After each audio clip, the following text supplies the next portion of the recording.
Good evening, everybody. Thanks for your patience. We just dealt with a little glitch getting the Zoom up and running, but we'll call the meeting to order and start with the Pledge of Allegiance.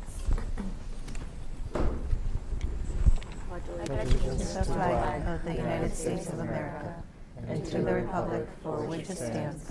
Agenda tonight, does anyone have any changes or deletions that you know of? Give me just one sec.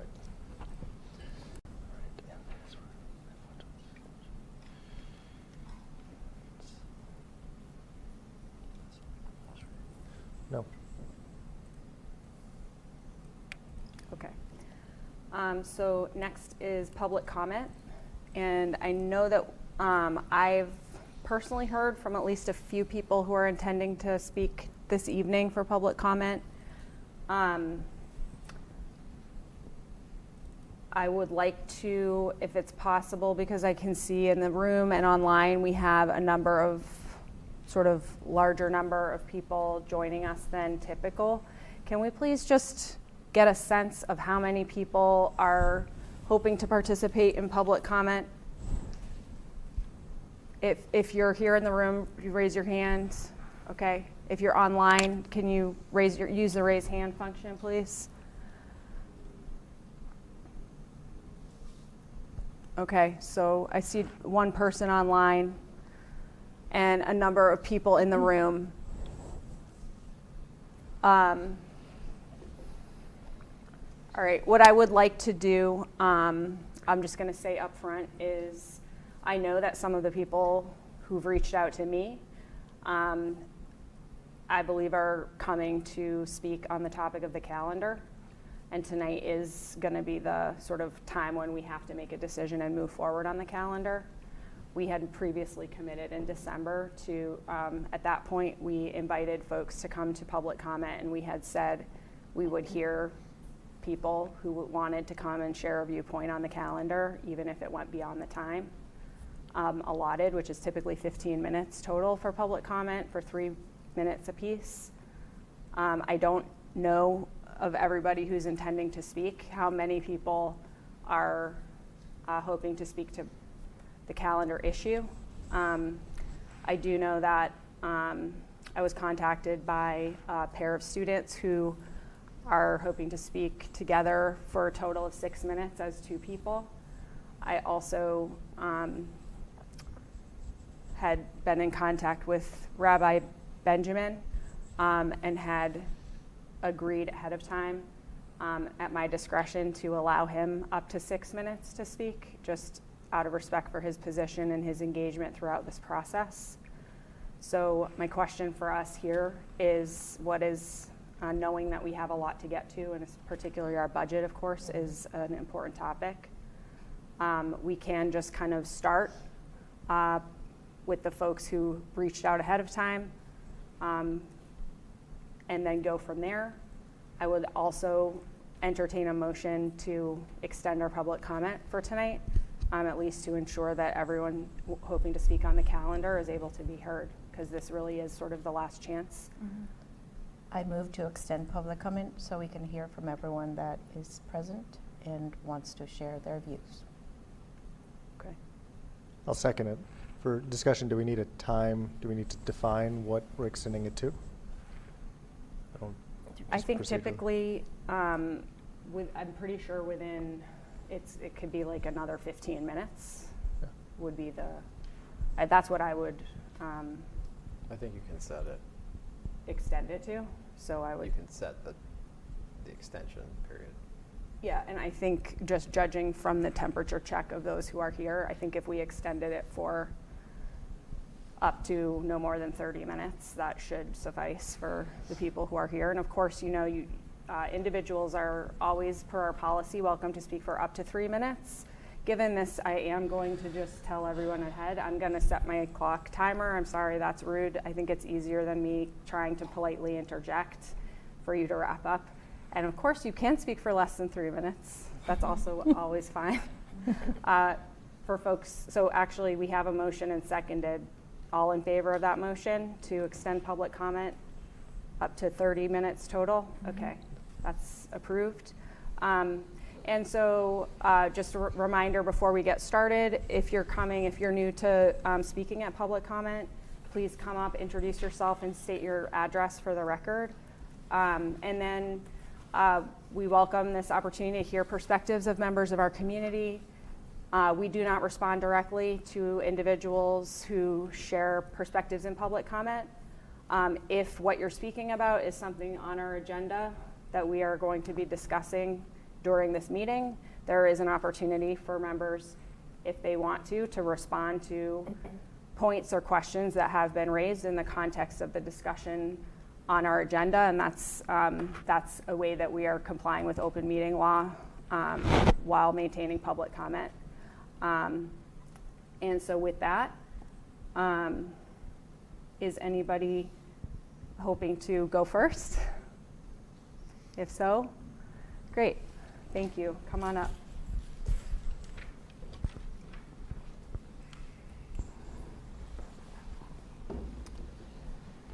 Okay. Let me just, sorry.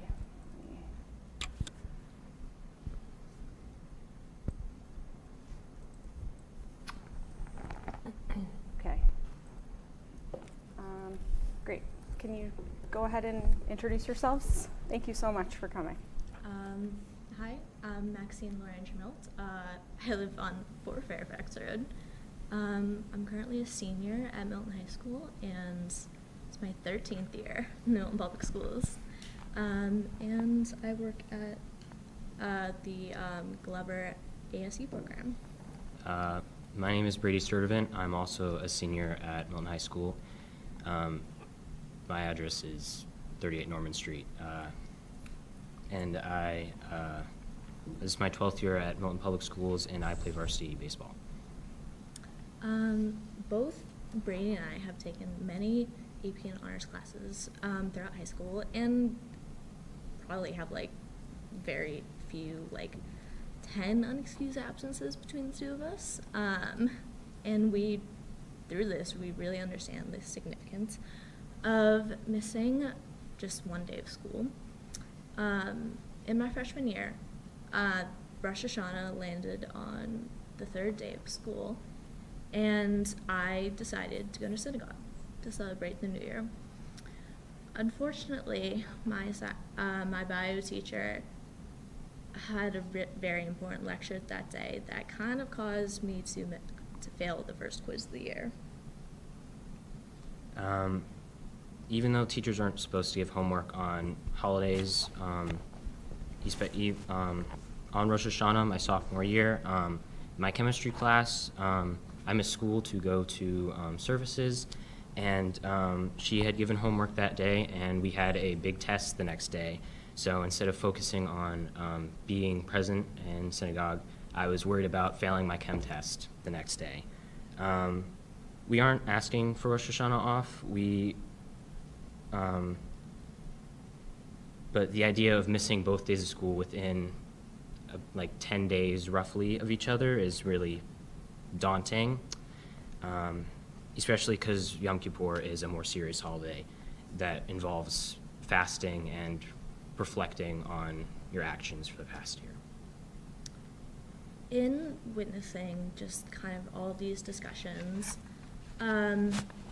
we wonder really well whether the opinions of a lot of MPS staff, especially in the high school, were taken into consideration when deciding the school calendar, because after speaking with many teachers, I don't speak for the teachers, but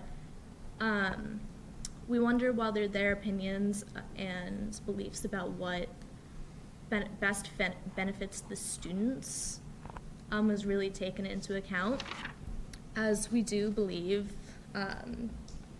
truly those missed days in high school are the most impactful.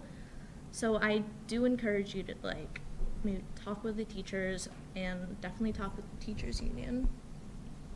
Because I know personally that one day of missed BC Calc is definitely going to set you back the entire unit. It's just, we kind of feel that it's pressuring Jewish students and staff in Milton Public Schools to pick between their education, their jobs, and like sports and clubs for their faith. And I know that I recognize the importance of really referencing the other school districts and like creating the calendar, but I also think it's just as important to create like our own path forward, whether that in taking into account the very unique diversity of Milton and not just saying, oh, Newton has all the Newton uses all the holidays, Brookline has none, and all that. I think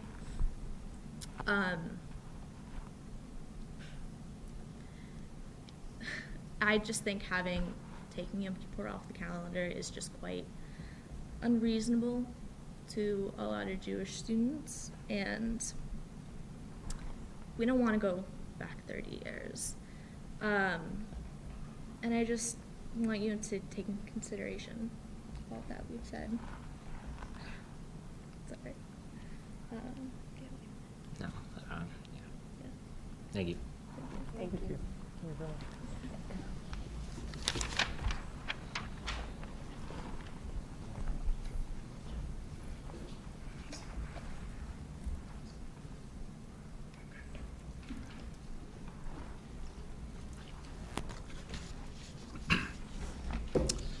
Hi all, my name is Casey Corcoran. I live at 95 Granite Place over in East Milton, right by Crane Field. So I'm also a member of the congregation, and my students also, my children, students, and a former teacher also have similar concerns about the holidays. But I'm actually here tonight to talk about the executive order that came out banning all transgender athletes from participating in sports. It has to do with Title IX, which is an area of work for me. They talk about it most often at the collegiate level, but Title IX, as probably most folks know here, runs the full K to campus gamut. This executive order is probably not legal, but they're looking for schools to comply in advance. That is the goal. This is another step in the attempted erasure of LGBTQ students. This is not about sports. I believe Milton Public Schools needs to come out and say loudly that we support our trans athletes, our LGBTQ athletes, all of our athletes, but particularly our LGBTQ athletes, and that we will defend their right to participate in school and athletics fully and as part of our community, valued members of our community. And Title IX currently does offer these protections. Again, it is most likely about complying in advance. It takes a long time to change those Title IX regulations. There are real risks for our district in not complying with the executive order. They've already threatened lawsuits. But this is a time for us to stand up for all of our students and say it loudly and clearly that we will protect their rights, their full rights as full members of our community. Thank you. Thank you.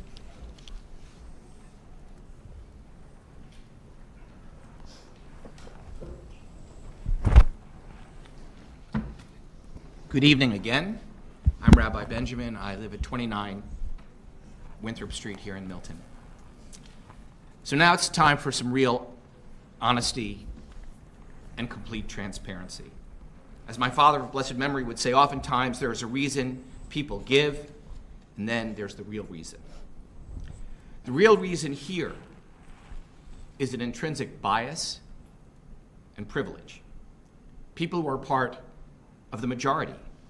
They're comfortable, they're cozy, part of Milton's dominant culture, and that feels good, convenient, and easy, because it is. It is. What we are dealing with here is like a person when they walk into a home that has an unpleasant smell, but the people who live there have no clue. Only an outsider smells it. And let me assure you that what the four of you intend to do smells really bad. Even more, it's a lie. Time and time again, you have said that your goal is to remove all cultural and religious holidays as days off from the school calendar, to only keep national and state holidays, and yet you have protected December 24th, Christmas Eve day, as a day off. You have taken advantage of your privilege, your majority culture status, to gerrymander, to rig the calendar in your favor. And it stinks. Let's take a little 3-question honesty transparency survey. Mrs. Chihuahua, I know you have said that you take data seriously. I will keep track of the data with this chart, and then I'll give it to you. Now, I know that Citizen Speak is not the time for any back and forth conversation, but if you want, you are permitted to answer questions. Let's see what you decide. Here are 3 yes or no questions. Some people are visual learners, so you have a handout. Question number 1.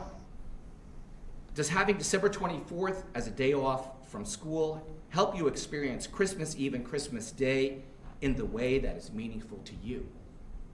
Question number 2, yes or no. Would you advocate that winter break begin on December 25th and extend past January 1st as long as the same number of days of school are off? And question number 3, again, yes or no. Would you like to see 2 days off per school calendar year that honor Milton's minority religions and cultures? So I think this is going to go pretty fast. Start with you, Chairperson Carroll. Question number 1, yes or no? We're not going to be able to engage in the back and forth now, but I think if members want to respond to this when we have the discussion on the calendar, we can do that. Okay.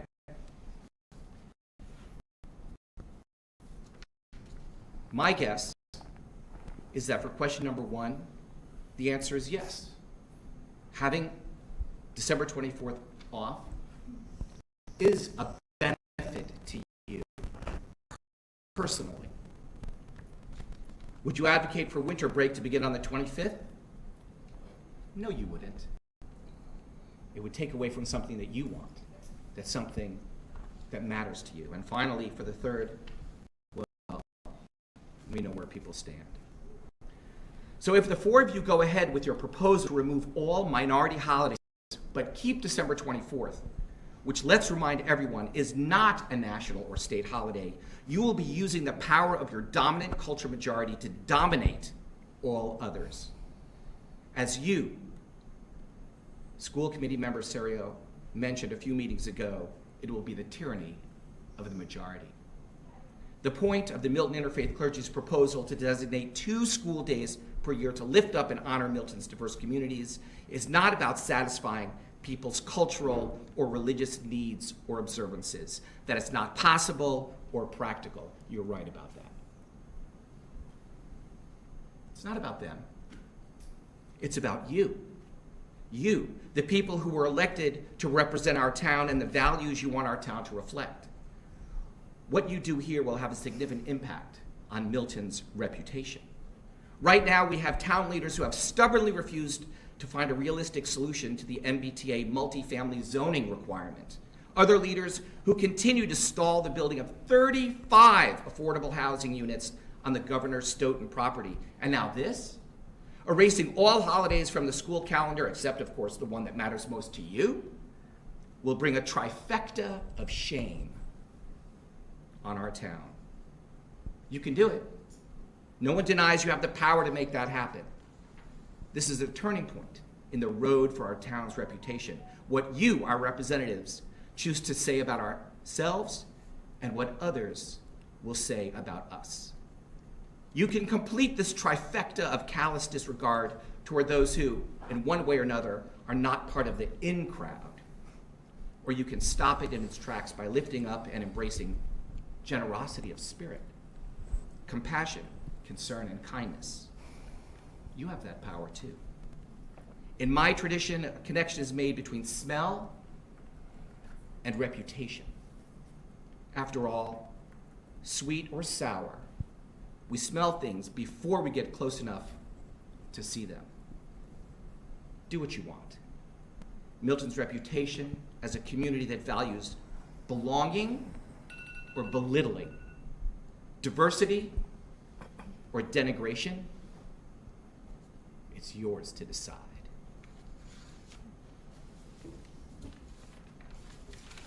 Thank you.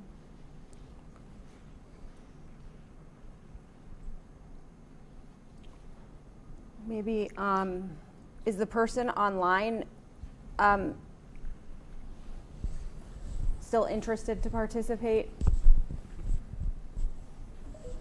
If so, can you raise your hand again, please? If not, we can come back to you. Okay, we'll come back. Next person in the room that would like to step forward.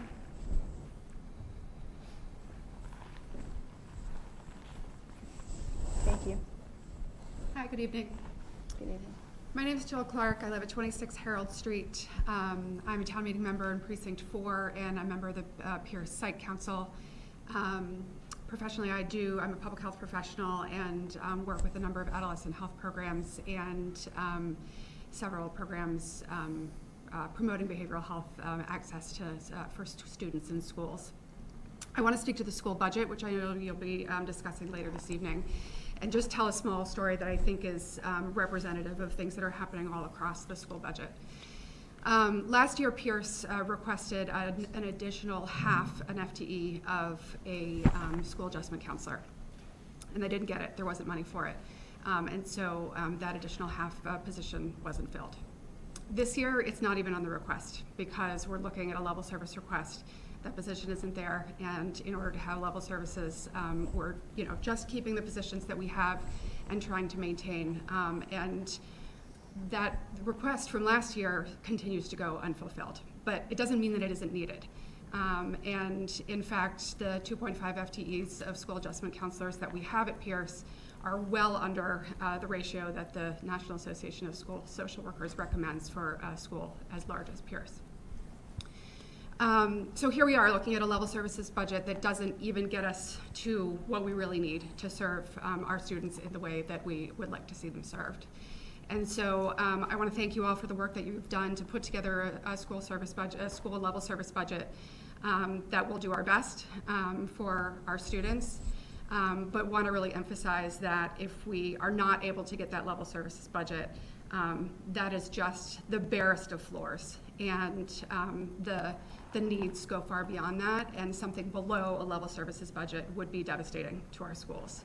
And so I really thank you for the work that you've done to get to that point, and really hope that we will see that level service budget recommendation come out of the school committee and be supported at all other levels of town government. Thanks. Thank you.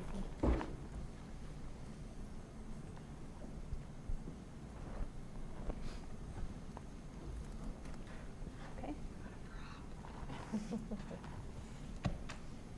Hello, my name is Christine Turnier. I live at 16 Parkway Crescent, and I am a town meeting member, and I have 2 children who are in the Milton Public Schools system.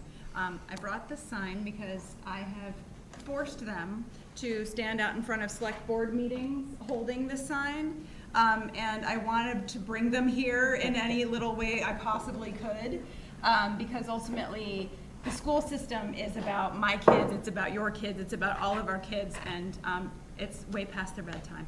My daughter specifically asked if she could come, and I said no, she had to do her homework. So I just wanted to come here and say that I support the school committee and the work that you're doing to achieve level funding for our schools. I think that, as you know, we need adequate funding in our schools. I'm not talking about extravagant funding, which I know there's always a lot of discussion around, surgical audits of our budgets. But the truth is, there's so much more we could do. What we really need is level funding at this point in time. I think it's important that all of our children have access to quality education, and there's a lot that we could do in order to achieve that. And I know that they all deserve this. This isn't the first time that we have had tough discussions about our budgets. I'm pretty sure we will have them again. But it's really important for us to even just maintain what we have, because it's already clear that there's such robust need across all of the school systems.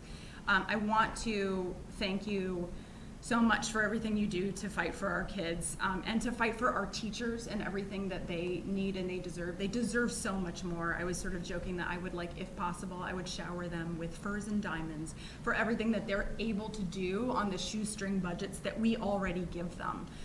There was a comment made earlier about the ceiling and how the ceiling is high in terms of what we ask of our teachers, but our budgets keep getting cut lower and lower.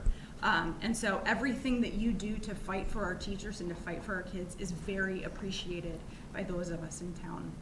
I also wanted to thank you for the transparency that this committee has tried to give, because that can be a really tough thing in this day and age, because if we don't have the information we need to support you and to support our schools, there's a lot of misinformation that gets put out by a lot of folks about what our budgets are used for.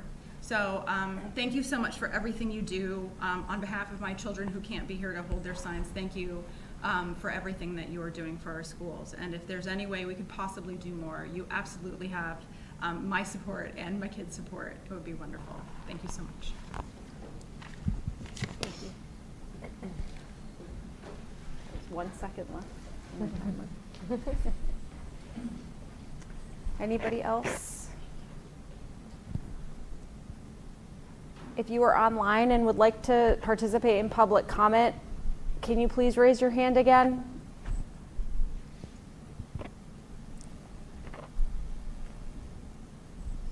Okay.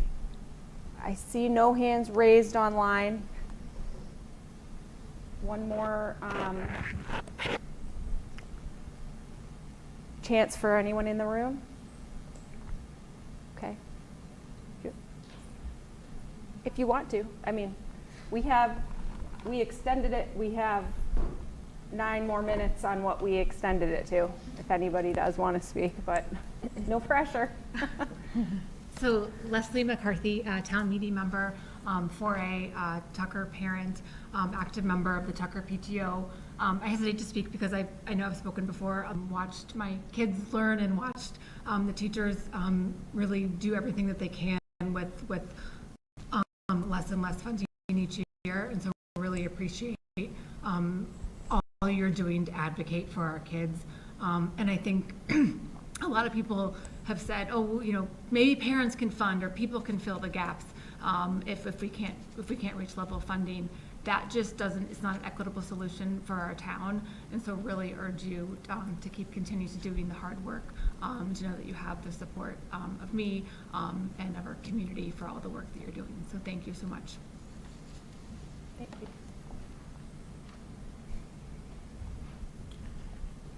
Okay. Thank you to everybody who came to speak tonight. Definitely appreciate your making time and effort to come share your views with us. So with that, we can conclude public comment and move into the superintendent's report. Great. So first of all, we still have school tomorrow. Thank you. I know there are Facebook messages out there saying school has been called. That is not true. We are watching the weather. For anyone listening, we're watching the weather and are in consultation with the Department of Public Works, and we'll make a decision in the morning. If things change right now, based on the current weather forecast, we feel like we've got this handled. The DPW is going to be out early. They have some contractors coming in, so I think we're going to be okay. So just want to let everyone know that's where we're at with that. I wanted to mention one quick thing. I know there are a number of things under my report tonight, so I'm going to, and it's primarily budget. So I wanted to just mention, since our last meeting, we had an incident at Tucker last week, a lockdown, and many of you know kind of the story. It was in the news in terms of what happened. And I just wanted to take a moment to thank the entire Tucker community, to thank Milton Police, all of our staff, parents, everybody. We were, in case you don't know the exact specifics, they were in lockdown for 12 minutes as the police were trying to determine what was happening and if there was any danger. That's 12 minutes where you don't know if you're in that building, you don't know what's happening, you don't know why, you just do the drill. So it was just wonderful in the aftermath of that to see the Tucker community come together as it always does. We had a debrief with staff afterwards. There's been ongoing support as well. And everyone kind of processes something like this differently. It kind of touches people in different ways. So I just wanted to thank everyone involved. And we did have an after-action debrief just to talk about what did we learn from that, what went well, what can we improve upon next time, talking about communication, response, coordination with police. So that was, I think, really positive in terms of kind of learning from it as well. So that was kind of the thing I wanted to share. I know I did also want to just give Bao a shout out here, Saturday, February 8th, right? Yes. 5 to 7 p.m. at Pierce Middle School, we'll have our Milton's first Lunar New Year celebration. There will be a lot of activities, fun arts and crafts and performances, and of course a lot of free candies and crackers. And we also have some vendors coming to sell their product as well, including Mr. Chan's local in East Milton Square. They're selling their lunch boxes, and we have bubble tea, tang hulu. If you don't know what tang hulu is, you will find out when you're there. Fruit. Yes. Oh, I love that. The candy-coated fruit, yeah. And dumplings, of course. So, yeah, it will be a fun event. Thank you. Yeah. So with that, unless there are any questions about the Tucker incident, I don't have a question about it, but I will, as the Tucker parent at the table here, I will just like to thank you and your staff and Tucker staff. Obviously a tragic event, and I think our thoughts are definitely with the family, and also I heard positive feedback, and for myself just really appreciated what did feel like a different level of proactive communication in relation to a scary and tragic event like that, and especially the way that you followed up later in the day to provide information sort of beyond what was provided in as close to real time as possible. I think that was appreciated. So thank you for how everybody there handled it. And yeah, never want to see those things happen, but if they do happen, it's really important that we can have confidence in the way that the district is prepared to deal with it and keep our kids safe. So, thanks.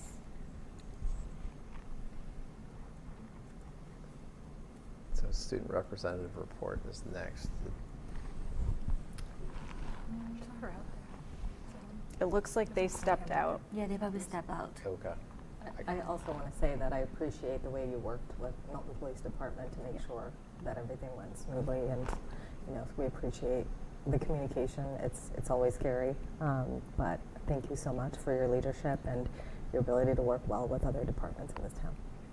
Thank you. Yeah.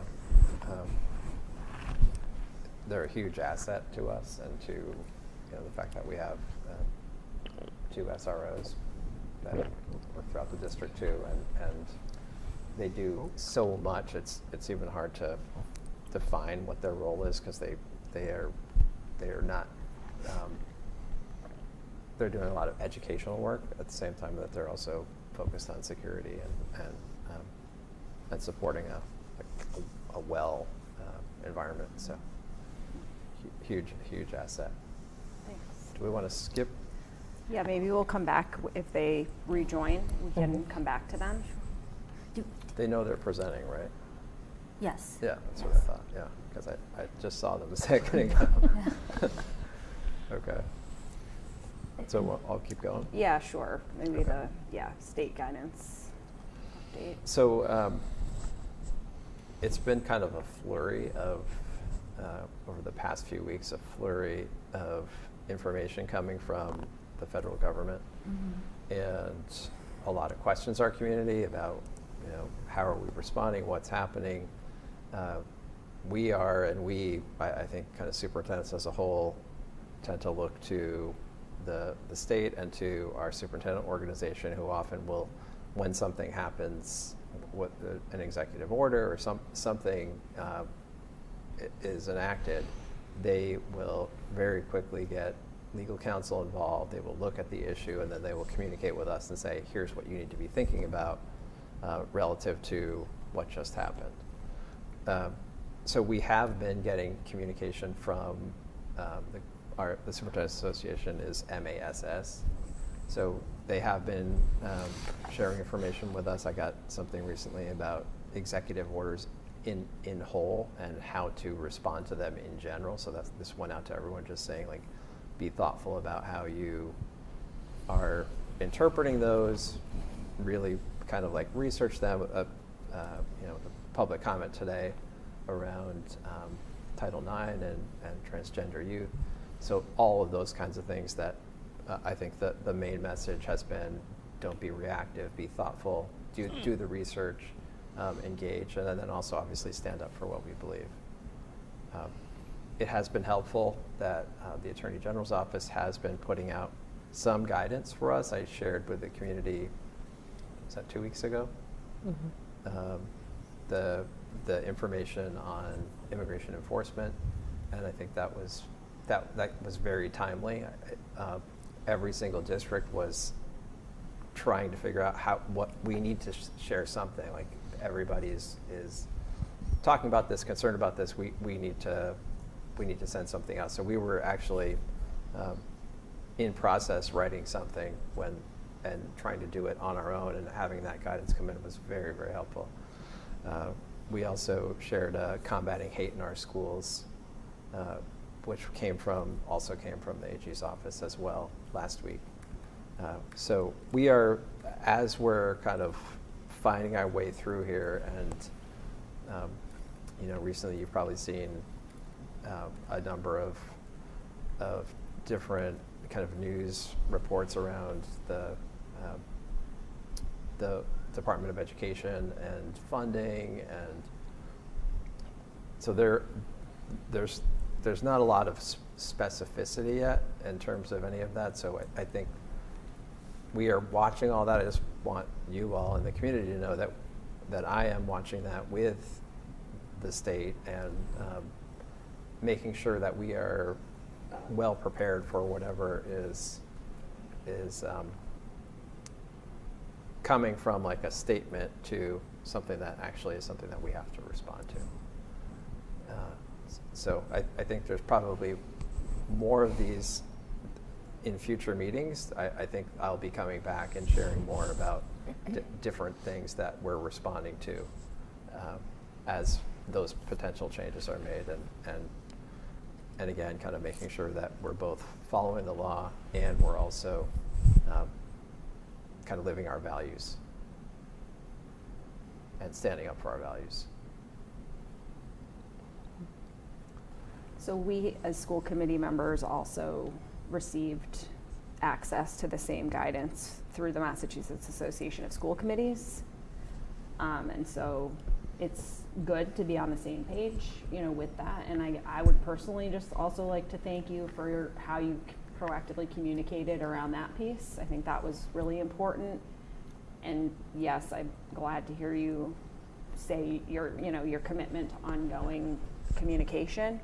And I think it's just important for us to remember and, I think this is relevant to our policy discussion later too, that we do follow not only federal laws, but also state laws and, Massachusetts laws offer a number of protections that, going forward, we with some of the changes in process may or may not be completely in alignment. And anyway, that's just something we will all have to keep on top of as we go forward. So thank you for the updates on that. Does anyone have questions or any discussion on that piece? I appreciate the guidance. Again, I think there's a lot of stuff coming out. It's hard to keep pace with it. And I appreciate the comments that were made at public comment. Totally agree with, again, that. And while so much is up in the air, making sure we are leading with values and leading on, the legal experts that we have within our town and also within our state to know what we can do. And if there are circumstances where, again, what we are required to do federally versus, and that conflicts potentially with our values, I hope you'll raise that here, and that's a discussion we can have collectively on how we proceed forward as a district.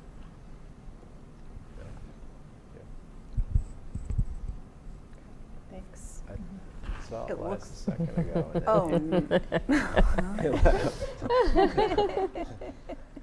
If you all see him come in, can you tell him Grab to? Is Okay. it? Okay. Sorry. Okay. Okay. Sorry. Sorry about that. We're mic'd up, so we're thinking we're like trying to talk not too loud. Okay, well, the next Program of MHS studies, program of yeah. studies, let's talk about that. And yeah, if he comes back, we'll try to bring him in. Definitely would like to get him in here before we dive into the budget, hopefully. But yeah, program of studies. So this is a two-part agenda topic. So this is a kind of like a policy where we're sharing it now, and then Karen Cahill will be coming back or coming to the next meeting to answer questions that you might have. So I'm happy to kind of like walk through this, or if you all want to take time between now and our next meeting to kind of review this, look at it, and generate questions, we can also do it that way as well. She has a slight more knowledge about some of the specificity on some of these things, but you can try me. I have a couple. One question I had was just the ability to add any additional graduation requirements. I assume that's a discussion we would have on this board and committee, and I guess I don't know if that is kind of within this context or with another context. I guess like one thing that comes to mind is just like, I think people talk about financial literacy, the importance of that within these programs. I'm not sure we have enough staff right now in the budgets to fund those positions, so I think there's also like that combination of conversations, and so that's why I think like just whatever conversation around, are there additional things within kind of what we think, I think having a robust conversation around like what we think really kids need as they graduate high school, especially given the opportunity that the lack of now an MCAS competency determination provides us, is a conversation I'd be interested in having and talking about what that means and what resources the school would need to kind of achieve that goal. Mm-hmm. We talked about more in the context of adding additional coursework, and there you will see there are some new courses that are proposed here. I think we thought given both where we are and what we think will happen, which is the state responding to this change in the competency determination to come forward with a new requirement, which then would potentially shift, and it's probably not going to be financial literacy, right? The state wouldn't come forward with something like that, but that we would want to return to our grad requirements at that point to look at, are there additional, is there additional coursework that we'd want to engage that we have talked about foreign language as a requirement. Yep. That was my second question. 'Cause Okay. the Mass Corps Right. And you know, most kids do take a world language. In talking about it, we thought it might make sense to wait for 1 year, and just given kind of where we are right now with our budget process, looking at next year, that it made sense to continue to look at that and bring that back next year. Is there a concern that there's not enough foreign language, the staffing in foreign language is not robust enough to accommodate all students taking it? Yeah. We're within the context of the override, if that again is something we should be talking about, kind of. Yeah. It's hard to have Yeah. all these conversations simultaneously, but Yeah. they all just Yeah. build on each other and impact each other. I don't want to dominate if other people have questions, but I got a couple more.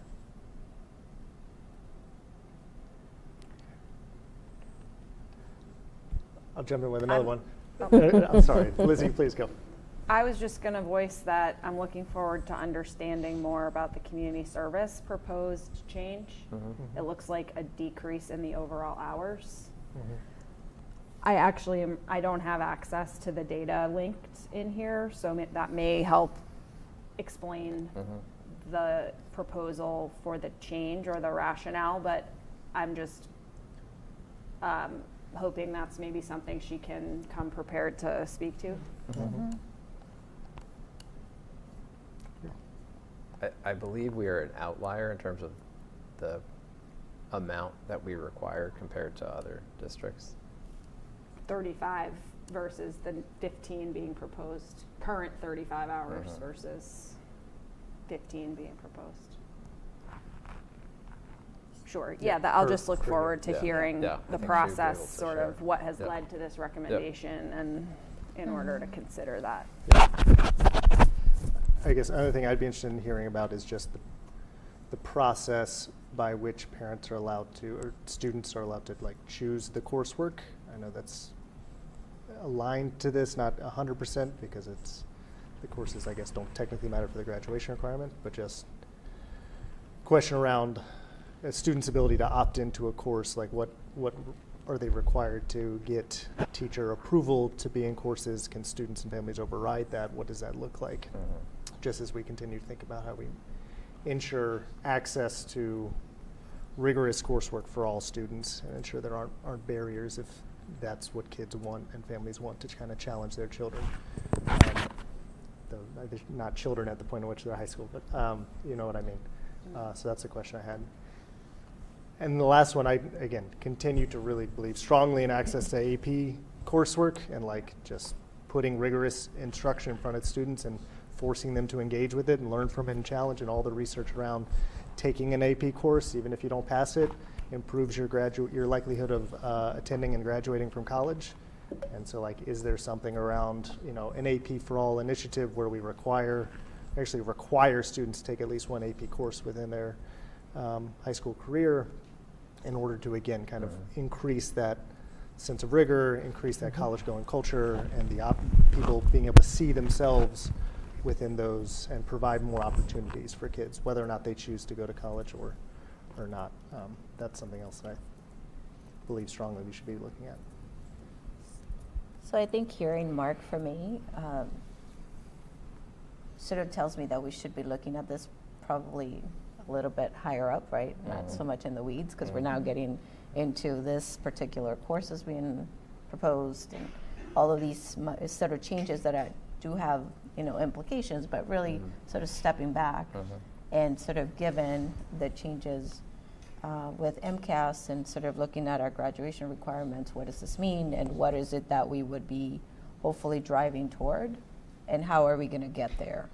And the budgetary implications, obviously, because I think the more we are sort of looking forward beyond this year, the stronger case we can make, so we can move beyond level funding and really think about needs, right? We can't have this aspirations of this wonderful town we want to be and all these offerings we want to have if we're not willing to spend the money.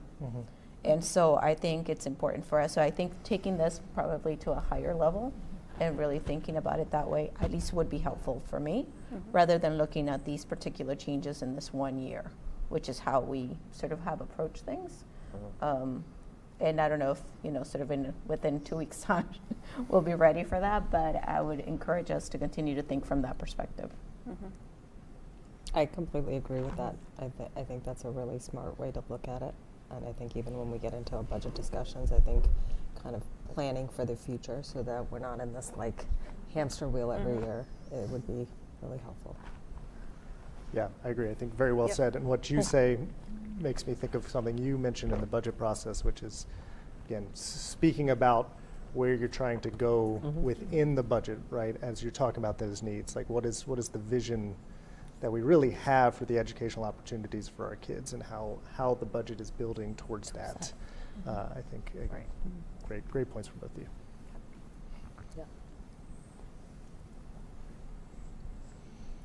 Okay, great. So we'll look forward to that in 2 weeks. Great. We'll dig into it more. Is the expectation that we need to be approving it 2 weeks from now? Yep. Okay, so maybe, then the framing, you could work with Principal Cahill to help us get to the point of being able to approve what needs to be approved, and also perhaps elements of that can continue beyond as needed, whether that's about the process for AP access, increasing that or what have you. But yeah, sounds good. Okay, thanks. All right, so are you ready? Thank you so much for being here tonight. We've reached the student representative portion of our superintendent's report. Yeah, I'm sorry. No, it's fine. My peer, whom I was supposed to present with tonight, is unexpectedly not here. So I was wondering of his whereabouts, but I am ready to speak now. So thank you for giving me the opportunity. My name is Elias Caros, and I am the 11th grade representative representing the class of 2026, as many of you all know. And in this new year of 2025, as the school committee representatives, we have sort of made a decision to come every school committee meeting, about one or two of us, and to share some brief updates on the pursuits of our student body and the Milton High School student government. So I'm delighted to be with you here. So first of all, as a group of the school committee representatives, we have finalized our survey on the technology policy, and this will go out to students, parents, and staff members. And as Olivia, one of my other peers, outlined this in detail to you last meeting. So we are ready with that, and we will hope to send it out very soon. And with that, I will like to inform you about our other pursuits as a part of the MHS student government as a whole. We are in the midst of organizing and preparing for several fundraisers, which will hopefully raise money for the big and memorable events that we've all cherished as a part of our high school careers, like prom and graduation and spring semi. And to raise money for all of these events, we are pursuing several fundraisers. First, we have our on March 23rd, that's a Sunday, the Harlem Wizards are going to come to Milton High School, and do a Wizards versus Staff game. And this is something I think we did March of 2023, 2 years ago, and it was a great fundraiser. We had a turnout of over 1,000 people, mainly families and elementary school aged students, and that was a big success. And the funds raised from it were divided among all 4 of our classes, and this is something that we hope to do this year and hopefully have a big turnout.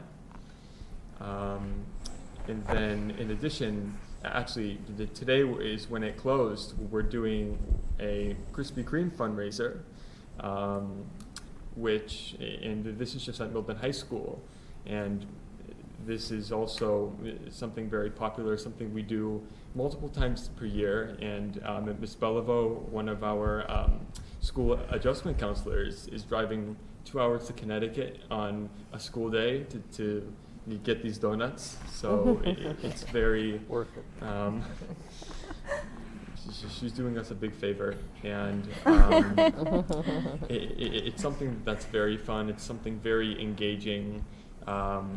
We all love them, and you can get a dozen for about $14. So that's going to help raise money and contribute to our overall cause. And I just wanted to mention also that the class of 2024 last year raised enough money to fund all of the caps and gowns for their graduation so that no student had to pay. And I think that this is one of our goals as the MHS student government, to ensure that students can confidently go up and graduate and celebrate their time and all of their hard work without having to face that burden.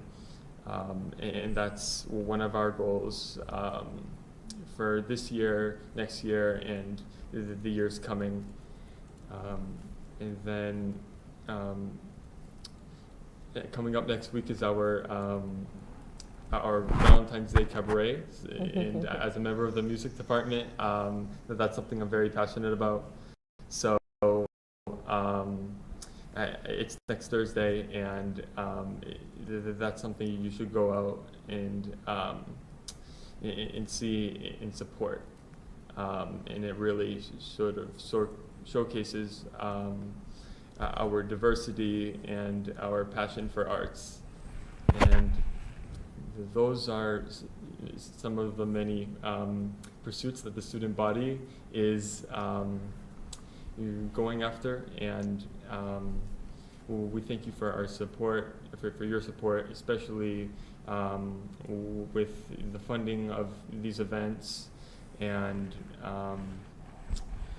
your willingness to go out of your way to support us. So thank you. Thank you, Elias, for coming and sharing all that. Does anyone, thank you, Bao, for continuing to work with our student reps. Anyone have any questions? This is great. When are the Krispy Kreme donuts coming? Today's the last day. Yes, so they're coming next week, actually, on the half day. Okay, great. Yes. Good to know. I'd have to go in late to work. Well, thank you for that very thorough report. Thank you. Seems like you all are very busy fundraising. Yes. So thank you. And excited to know that the technology survey is going out soon, and looking forward to hearing the results. Of course, we will share that with you promptly when we receive it. Wonderful, thank you. Thank you. Thank you so Thank much. Have a good night. Yep, You you too.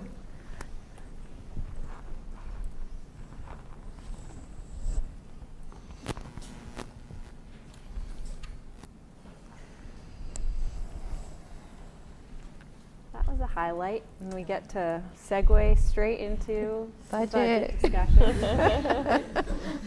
So, But there's an idea. Krispy Kreme. It's a fundraiser. Townwide. how big do you think Miss Bellows' car is? Yeah, I'll try. I'll volunteer. How I'll many drive can 2 she hours. carry back? Giant, trip Oh, We gotta keep Sell it light. them. Pay for itself. everyone. sell them out of the gazebo. Town hall. Okay. Well, I know that Finance Subcommittee met today. We have a Finance Subcommittee report a little bit later in the agenda for vendor warrants, but I'll just maybe hand it over It to might you. be helpful and to move them together Sure. or move the 26 budget conversation down to that report. Either way. I think, well, let's talk about, I think we committed to talk about the budget before the calendar tonight, just to give it its energy and prime time of our meeting. So I think we should just dive into that. Okay. If you think, I guess what I would say is we could move the Finance Subcommittee report up. Mark, if you want to provide some updates as far as the meeting this morning, what was discussed there, and then kind of move into the FY26, whatever you all think is best. Sure. You want to start with 25? Yeah. All right. I think I got it pulled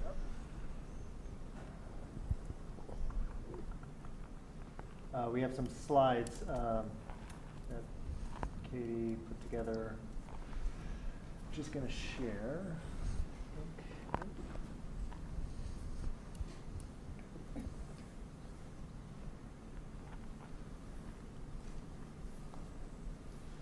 Am I sharing the right screen? The slides are in the finance folder from this morning. I'm sorry, I can move a copy into It's- the, I think that would be helpful just going I can forward. do But that, yeah, give absolutely. me go. Thank you.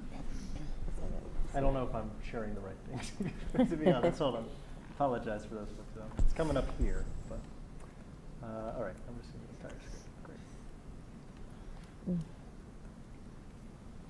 Great. Yeah, great. So we met this morning to talk about the FY25 budget. We were hoping to talk about FY26 as well. We didn't get much time, any time on that because we really dove into the FY25 budget. So this is some of the information kind of that is a recap that we've shared previously with this board and with the community as a whole. There are a couple of things to just clarify. First of all is some people have asked me like how the school already spent over 2.5 million. To be clear, we have not overspent thus far. What is happening is that Katie is doing a great job of, again, keeping her eye on the ball, and we are projecting that if nothing were to change as of today or as of a couple weeks ago when she first put this together, the Q2 report, we would end the year, right, at the end of June with this deficit. So obviously we are not going to do nothing, and so the whole point of this recap and the bringing it to the board's attention is just that we're going to need to do something to, again, offset the increased expenditures in the particular line items, and we'll go through those again, but just want to make that very clear. We don't anticipate ending the year in the same place we are currently projecting because there's work we'll need to do to close that gap. And at this point, we're not asking the town, the select board, anybody as of right now to provide us additional funding to close any gap. We are working within our own budget to close the gap that we are projecting, again, currently. So that's just part of the financial process. That's why we do Q2 reports. Very appreciative of Katie sharing this. One thing when we started this year within the Finance Committee that we were very embarrassed, may not be the right word, but upset about was the way the deficit rose last year with like a lack of transparency and public engagement process around that this was coming up, really. And so wanted to make sure that we were doing a much better job of kind of keeping, again, the board as a whole up to date, but also, again, the community as a whole, given it's very serious. Like the money we spend is impactful. It impacts students. It's a big part of the town budget. It's really important that we take that very seriously, spend that really wisely, have clear and constant eyes on that, and make sure we're doing that responsibly and that people have trust within that process. So again, the sharing of it now is just to try and improve that transparency that we didn't feel like really existed as well as we wanted it to last year. So that's some broad framing. You could please jump in if there are. So again, recapping in terms of the areas of concern that have been brought up around this deficit are ones that have been concerns last year and were a part of the deficit that came out of FY24. Special ed transportation, utilities, substitute teacher budget. Those are the large ones that kind of Katie has particularly identified as being, well beyond current expenditures and projected expenditures being kind of well beyond what was budgeted. Those are also ones that are just very difficult to curb because special ed transportation are mandated. We can't refuse them. We can work to try and get better agreements and better contracts for the service providers. That's also very hard. You look around, talk to any district, transportation costs are incredibly challenging. That's something many superintendents and school committees talk about. Came up last year within our, the school committee association was how do we stop kind of this collusion it feels like within transportation industries. Not to say that's what our vendors are doing, but just to be clear. Utilities is another one. We just historically underfunded that line item, and so that's a problem. And there's some things we can control within that, but only so much. And the last one is substitute teacher budget. Is again, other than just trying to encourage good health and attendance from staff, we know just staff will be out sometimes for great reasons, like having new kids. Sometimes for not great reasons, like they're sick, but just for legitimate reasons that occur. And so, but those are the three areas that we are currently over, and so we'll need to make cuts in other areas to cover those. Just to update this board, this is the new stuff around just the initial things we are doing to, as we said, curb the 2.3 million and shrink that down to, the goal is to shrink it down to zero, obviously. So some things that have been put in place already within the district is a purchase order freeze. So all kind of purchasing across schools is frozen, pending kind of approval for emergency things from central office. Hiring freeze, similarly, right? Kind of review of all open positions, and obviously central office make a determination if a role is absolutely essential or required because of special education purposes or other mandates. There's other work, and some of these kind of get into the details around just how we are thinking about moving some funds around. So we do have some revolving funds that can be used to cover portions of salaries and do some chargebacks, which is a little bit further down. Look at kind of deferring some consolidated facilities costs. So these are needed maintenance and facility work that we're just not going to be able to do. We need to defer those costs and push those out. So again, I guess one thing just to emphasize with all these things, none of these are like, oh great, it was fluff and we're cutting them. There are impacts to each and every one of these things that negatively impact a different part of our budget or a different part of our operations.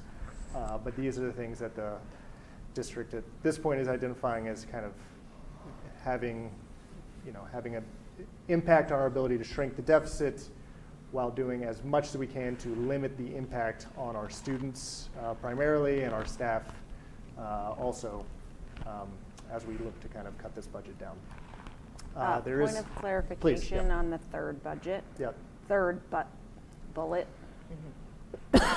Can you explain that? Because I don't want people to read that slide and have ideas about what that might mean.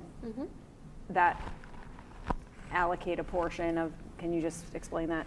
Yeah, so food service accounts is the food account. As you all can imagine, their funding comes from the federal government for school meals. There's also probably some income related to students buying second meals. I know my kids buy like 4 breakfasts every morning, it seems, based on their food account. So like those things go in, staff can purchase accounts, and that goes into a revolving account for food service expenses that is to go to support the food service program. Those funds have to go to support staffing and equipment and materials like food, produce and things that go to service the food service account. The custodians obviously service the entire building, but they also service the cafeteria. They do cleaning and support within the kitchen and within the cafeteria. And so Katie and her creative ways of thinking about how to address this, saying some of the funds raised through the food service accounts can go to cover some of the salary expenses associated with those custodians' time, so their FTE. And so that is where that number comes from. Their time spent providing custodial services for the cafeterias. Just to be clear, we're not taking away any custodial salary from custodians. Yes, great clarification. Okay, this is a budgeting accounting maneuver more so than that one is not an operational impact. Yes. Yes. Thank you. Great, appreciate the clarification. The circuit breaker supplemental funding, that's something that, again, Katie has flagged as it's come out of the governor's proposed budget as supplemental funding for the current year because the impacts for special education costs going up and up is something that is impacting the entire state. And so the governor has identified that based upon advocacy across the state from schools and school districts. It's not 100% clear, given the governor's budget is not the final budget, it needs approval from legislature. It's not 100% clear how that will end up. Typically, most things, the governor's budget is slightly more conservative than the final budget, but that's not always true. And then the other piece here that is of concern that Katie's flagged on this is like just the timing because of the process for the budget approval sometimes can slip past the end of the fiscal year, slip past June 30th.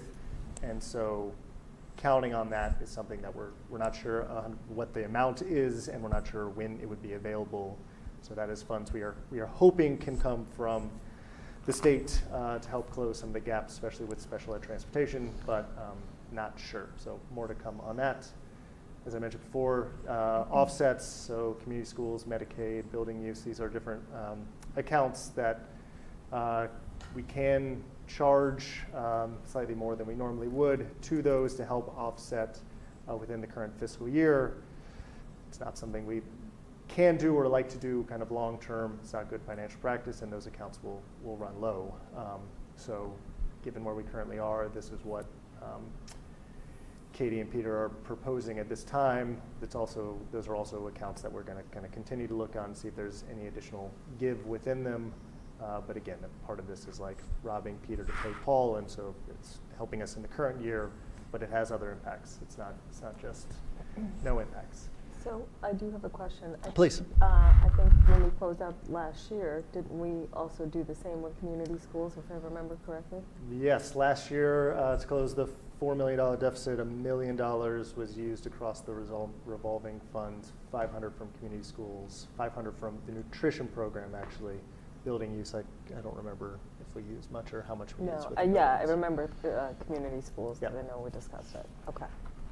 Yeah, so that account, as we know and we've looked at in past years, has been historically quite robust, but as we pulled down last year, if we continue to pull down, and as we are trying to support that director in growing the program to serve more kids and hire more staff, and like all those things pull from that program, and so that's the balance. And the last piece is the substitute coverage, just if there are ways we can reduce that by asking staff within the current buildings to take on more.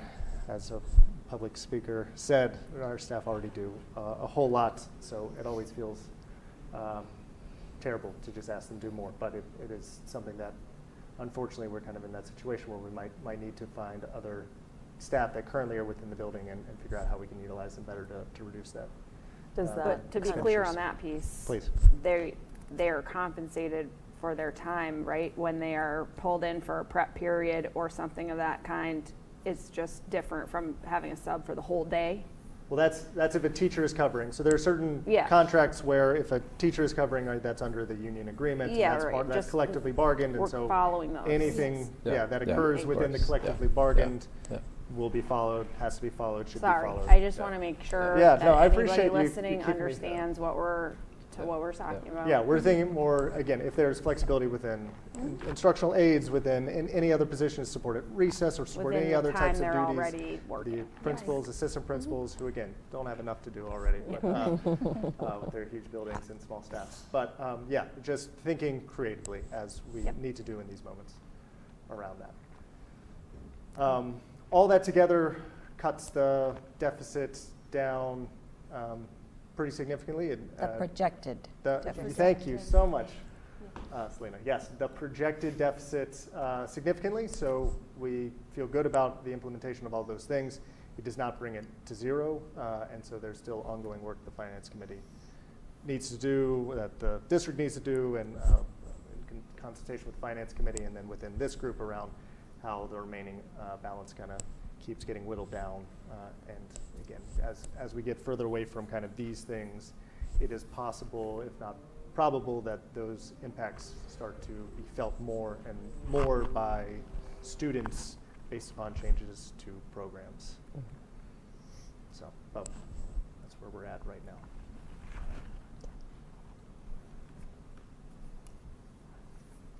I have a comment as a school committee member who's sat here the longest, that I greatly appreciate this level of detail and transparency to be having this conversation mid-year, which I don't recall ever having, actually. And to me, I feel like there's a little bit of, maybe not a little bit, but a narrative in our community that sort of looks at this conversation as a problem, as something that's like bad that's happening now that hasn't happened before. And I just think we can probably do more to help the community actually understand that it's the inverse of that. What we're doing is being proactive to address a projected deficit and to sort of talk about what it means and what we can do about it to avoid being in a situation where we're late in the year, needing to do what happened last year, recognizing a lot of these costs and a lot of what's driving this are out of the control of our district and are being experienced by districts throughout Massachusetts because of the nature of some of the issues. But I would just like to thank you for, having this detailed discussion and to help, just to appreciate the transparency of this opportunity to actually understand where we're at in order to be able to do things about it, And I know that you actually had to do a lot of manual calculations to even be able to project this level of detail, because our systems aren't necessarily set up to automatically provide that information. So thank you for that. And I hope that people listening to this conversation tonight that gain the information, understand that, our ability to have this conversation is a strength of our leadership that we have right now. It's not a sign of the weakness of our leadership. It's actually a breath of fresh air to be able to have this conversation with that level of detail, and to be, you can't solve a problem until you confront it, right? Which is what we are in the middle of needing to try to do, and FY26 is a big part of that, so that's why we'll talk about that. But can I just add just a little bit of the conversation that we had earlier today, and if we go back just kind of to the recap slide, some of what we talked about earlier in our meeting is, of course, the specifics of looking at the deficit, but it's also looking at our practice and our budget practice and just ensuring that we're taking steps to establish sound business practice, and that everybody's kind of aware of what that looks like so that we can provide accurate, transparent numbers throughout multiple points of the school year. Although the number right now is a projected deficit, being able to talk about it now gives us the ability to address it. And as you had mentioned, going forward, as we establish that practice, we'll be able to address it even sooner next year. Some of the other points that I wanted to make, just that we had talked about earlier, is when we talk about areas of concern and in looking forward to the fiscal year 26 budget, one of the areas that was a part of our process this year was not only looking at the historical budget numbers, but looking at the historical expenses. And so I think a part of the past practice in some areas, typically around general expenses, was not to look at what the past actual expenses were, but to just carry forward the historical budget numbers. And so in some instances, if we had ran a deficit in the past year, we would just be carrying forward a historical budget number that wasn't appropriate and didn't represent our past expenses. And so a big part of the work that we did in creating the budget for fiscal year 26 was truly to have the level service budget be representative of expenses that we had incurred. In some instances, we looked at utilities and the substitute teacher budget over 3 years, over a span of historical data. And so in taking that information and looking at the rates and looking at utilization and looking at a number of different factors, that's the information that we use to then build fiscal year 26. The level service budget number we know is 9.44%, but it reflects kind of the right sizing of us going through that process. And so that process is going to continue. It's a lot of work that we need to do, but I just want to make sure that everyone realizes that that work is happening. Mm-hmm. That work is truly occurring every day.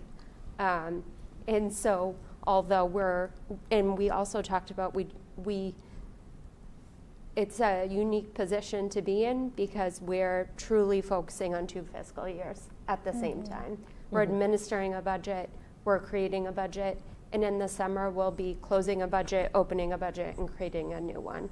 And so we need to be strategic about living in multiple years. We can't be just talking about 25. We need to look at that history, we need to incorporate the history, we need to closely monitor the current year, and then we need to be able to project for the future. And I know that everyone, but it's really important to do that because it's just supporting all of the work of the district. And so we talk about it so much. There's so much work that goes into it at Finance Subcommittee, and it's really important. We understand how important it is. So I just wanted to add that just because I think that sometimes I just want everyone to feel confident and people to know that there's a lot that's happening behind the scenes to make sure that we're being really responsible about our budget practice. Can I just add, I think one of the things that's been great and important is that by having somebody new come in, you almost have to look at things fresh in the sense of it's impossible to have a carryover budget because you have to get in the weeds and know what's being carried over. So you're literally looking at every line, at every expense, at everything. So it's almost like not necessarily an audit, but it's a complete fresh perspective or complete fresh eyes looking at this budget. So it almost is, it's not a zero-based budget, but in a sense it's looking at it completely that way because it's like what do we need to budget based on the past expenses as opposed to your point, oh, I know we had this last year, we're going to carry it over this year, but you don't have that history in a positive way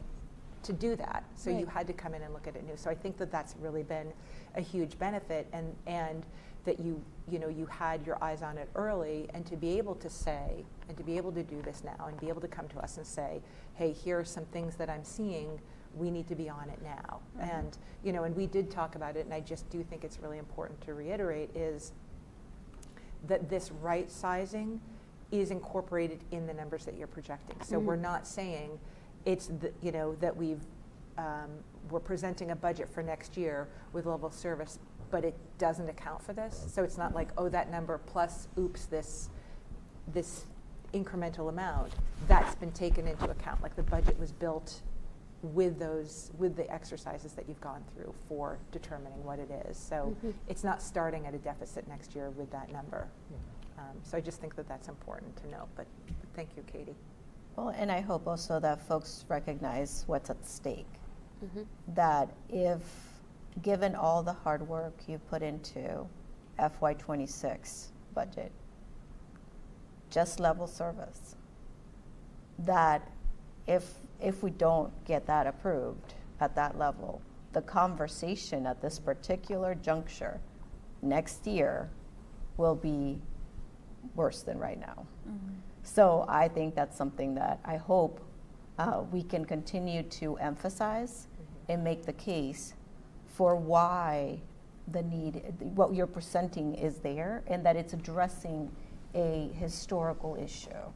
It's not something that is just this year. It's been there. We just didn't have sort of someone walking us through this process that would point out all these critical issues with the budgeting process. And so, I mean, it's up to us, obviously, as the committee to continue to voice that and make the case. And I would look to our wonderful folks who have shown up today to help us sort of continue to make that case, because it's important. And I know that not everyone has an opportunity to sort of go through every presentation and understand it, but it is important for us to continue to message that. Just another thing I wanted to add relative to this too is the fact that the practice of not nailing and really understanding each line item and not having reserves is a near impossibility, right? So one of the issues we're in right now, which we are facing and working on, and it's a multi-year process, is rebuilding our reserves. So because we had to zero those out at the end of last year, we are in a process of rebuilding to be able to respond when we do have increased costs. That's what they're there for. And so that is a part of that change that Katie is mentioning, is having that reserve account as well, to be able to utilize that, but to have every line item be exactly where we expect the expenditure to be, and not be able to rely on reserves if we don't get it just right.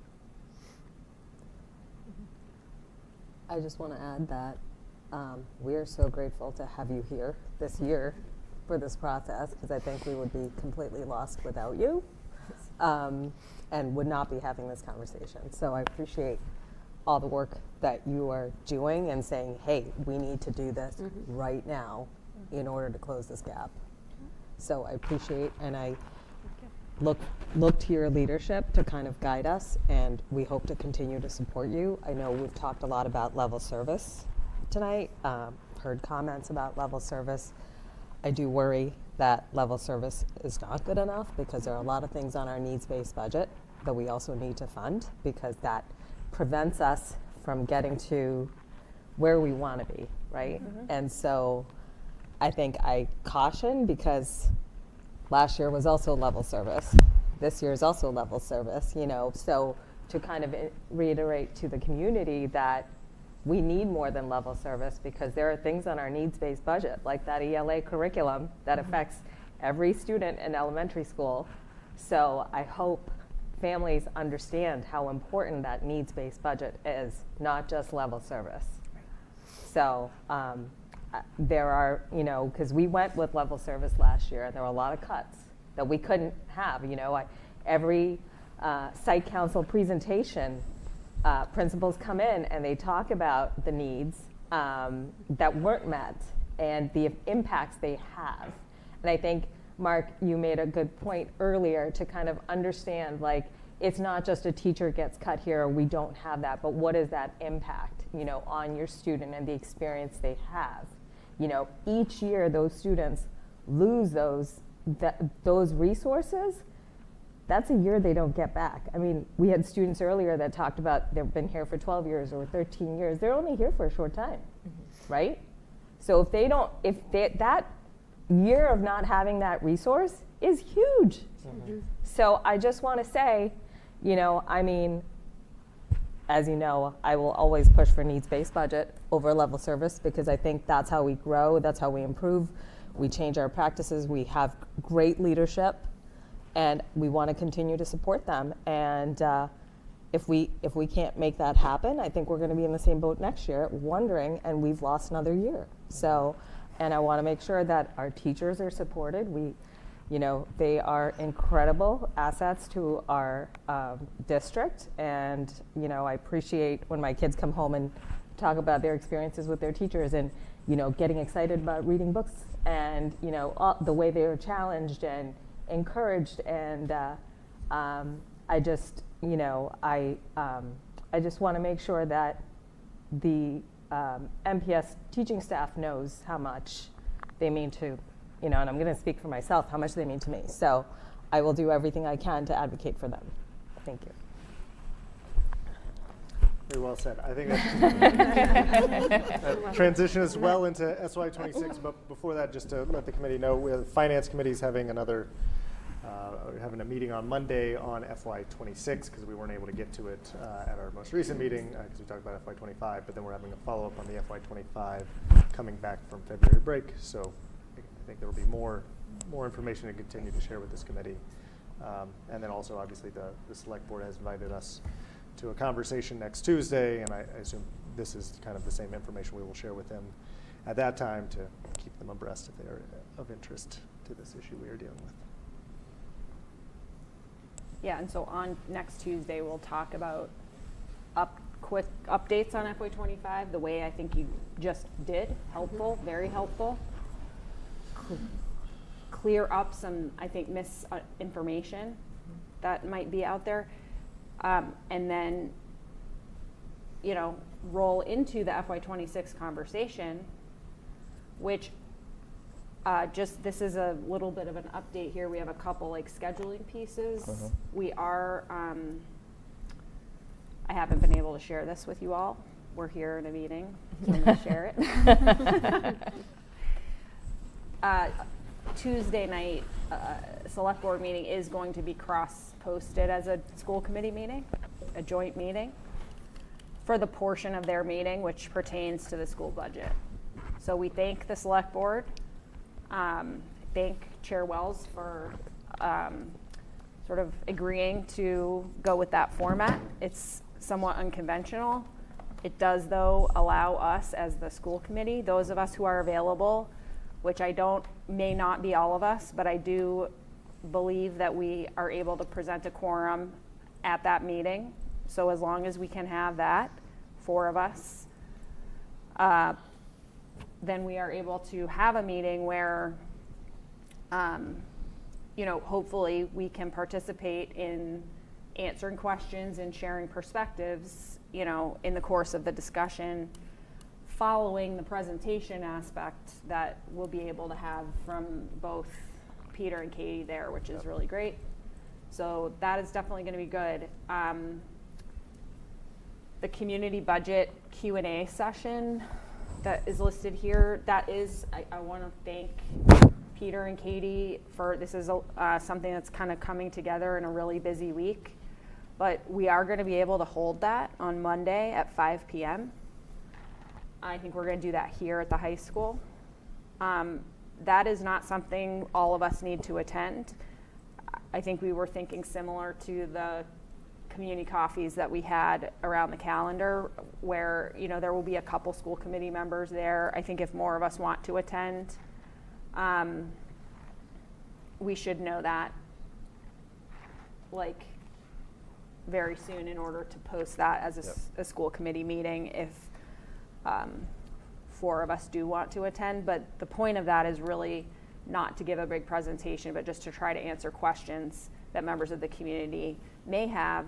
Either they're listening to this conversation or they didn't get to, but they want to come and ask questions of Peter, Katie, whoever else might be able to be there. So that's good, and we'll be able to have additional sessions of those following vacation, but that was like the only option for a time that we're able to do that next week. So that's just an update on that. But as far as FY26 goes, so Mark, you're saying you're meeting finance on Monday morning to go into more detail on FY26? Yeah. And from there, we will be able to then, based on the detail you go into on Monday, you will be able to bring that with you to Tuesday's select board meeting, right? Yeah, on some level, that will be important to be able to make the detailed request, to provide texture to the request for FY26. Yep. Okay, but then as for right now, I mean, we've seen, what do you want to talk to us about it as far as FY26 for right now? So we haven't made any changes since we last presented FY26. The updates for FY26 are kind of the work we're doing to build the non-override budget. So we have been meeting with principals many times as we look at what our non-override budget looks like. I'm meeting with staff this week, so I'm going to each building and talking about where we are in the budget process, giving them kind of an understanding of what's coming up on the 11th, and then kind of future work we're doing as we kind of move towards an override. We are part of that process of developing that budget for the non-override is really like taking time with our principals to make sure that the positions that we're putting on there we're kind of thinking with a student lens and student impact as our kind of main lens as we put that together. We're talking about both preparing that and also the process we're going to use to share that with staff as well next week. So our plan is next week to have that completed and excuse me, and shared with staff. We are also talking a lot about communication and needing to share more communication from the district in terms of kind of the process ahead and the steps that we're taking. We sent something last week. We are kind of talking about a weekly communication on the budget, sharing kind of process, sharing kind of the factual information of kind of where we are and where we are in that process to help people better understand. I know that has come up tonight from many of you that there's lots of noise around the community around what is and what is not. So I think it's important for us to really share, here's exactly where we are, here's the work that we've done, and here's the work that's ahead, and really helping people to understand the budget as a whole. So that is something that I'm working on with our communications director, Stephanie O'Keefe, to put it in a kind of a format that people can really assimilate and understand. Yeah. So what does a non-override budget look like? I mean, is there a number that's being given that you're saying I'll work to that I don't understand? Yeah, so it's the budget, it's the de facto budget if the override fails. So if there's an override, and let's say the override is X billion, and it is not approved, then the non-override budget is the budget that, if the override fails, that's the budget we have. So it would be whatever our current budget is plus 2.5%, because that would be, or whatever the math, correct? Is that the way we'd be looking at it? I mean, I'm just trying to understand. Yeah. How do you want I just don't understand how you get to that number, and maybe I'm not question. understanding the process. Jump in. I mean, it's a bit like any other budget in that it's one number for the town still. It's obviously a much less number. The town is projecting 3.2 million, 3.3 million is kind of the amount of additional revenue gained from a non-override. I think that's obviously significantly less than the 9.5 million that combined kind of town shared services and school needs for a level service. Hence hence the need for the override, but that's the additional funds. How those funds are divvied between schools, shared costs, town departments is like, as I said, any other budget year, in that it should be a collaborative conversation between us and the town around how those are split. There are some things that the town will say are like fixed costs for them associated with health insurance increases or things like that.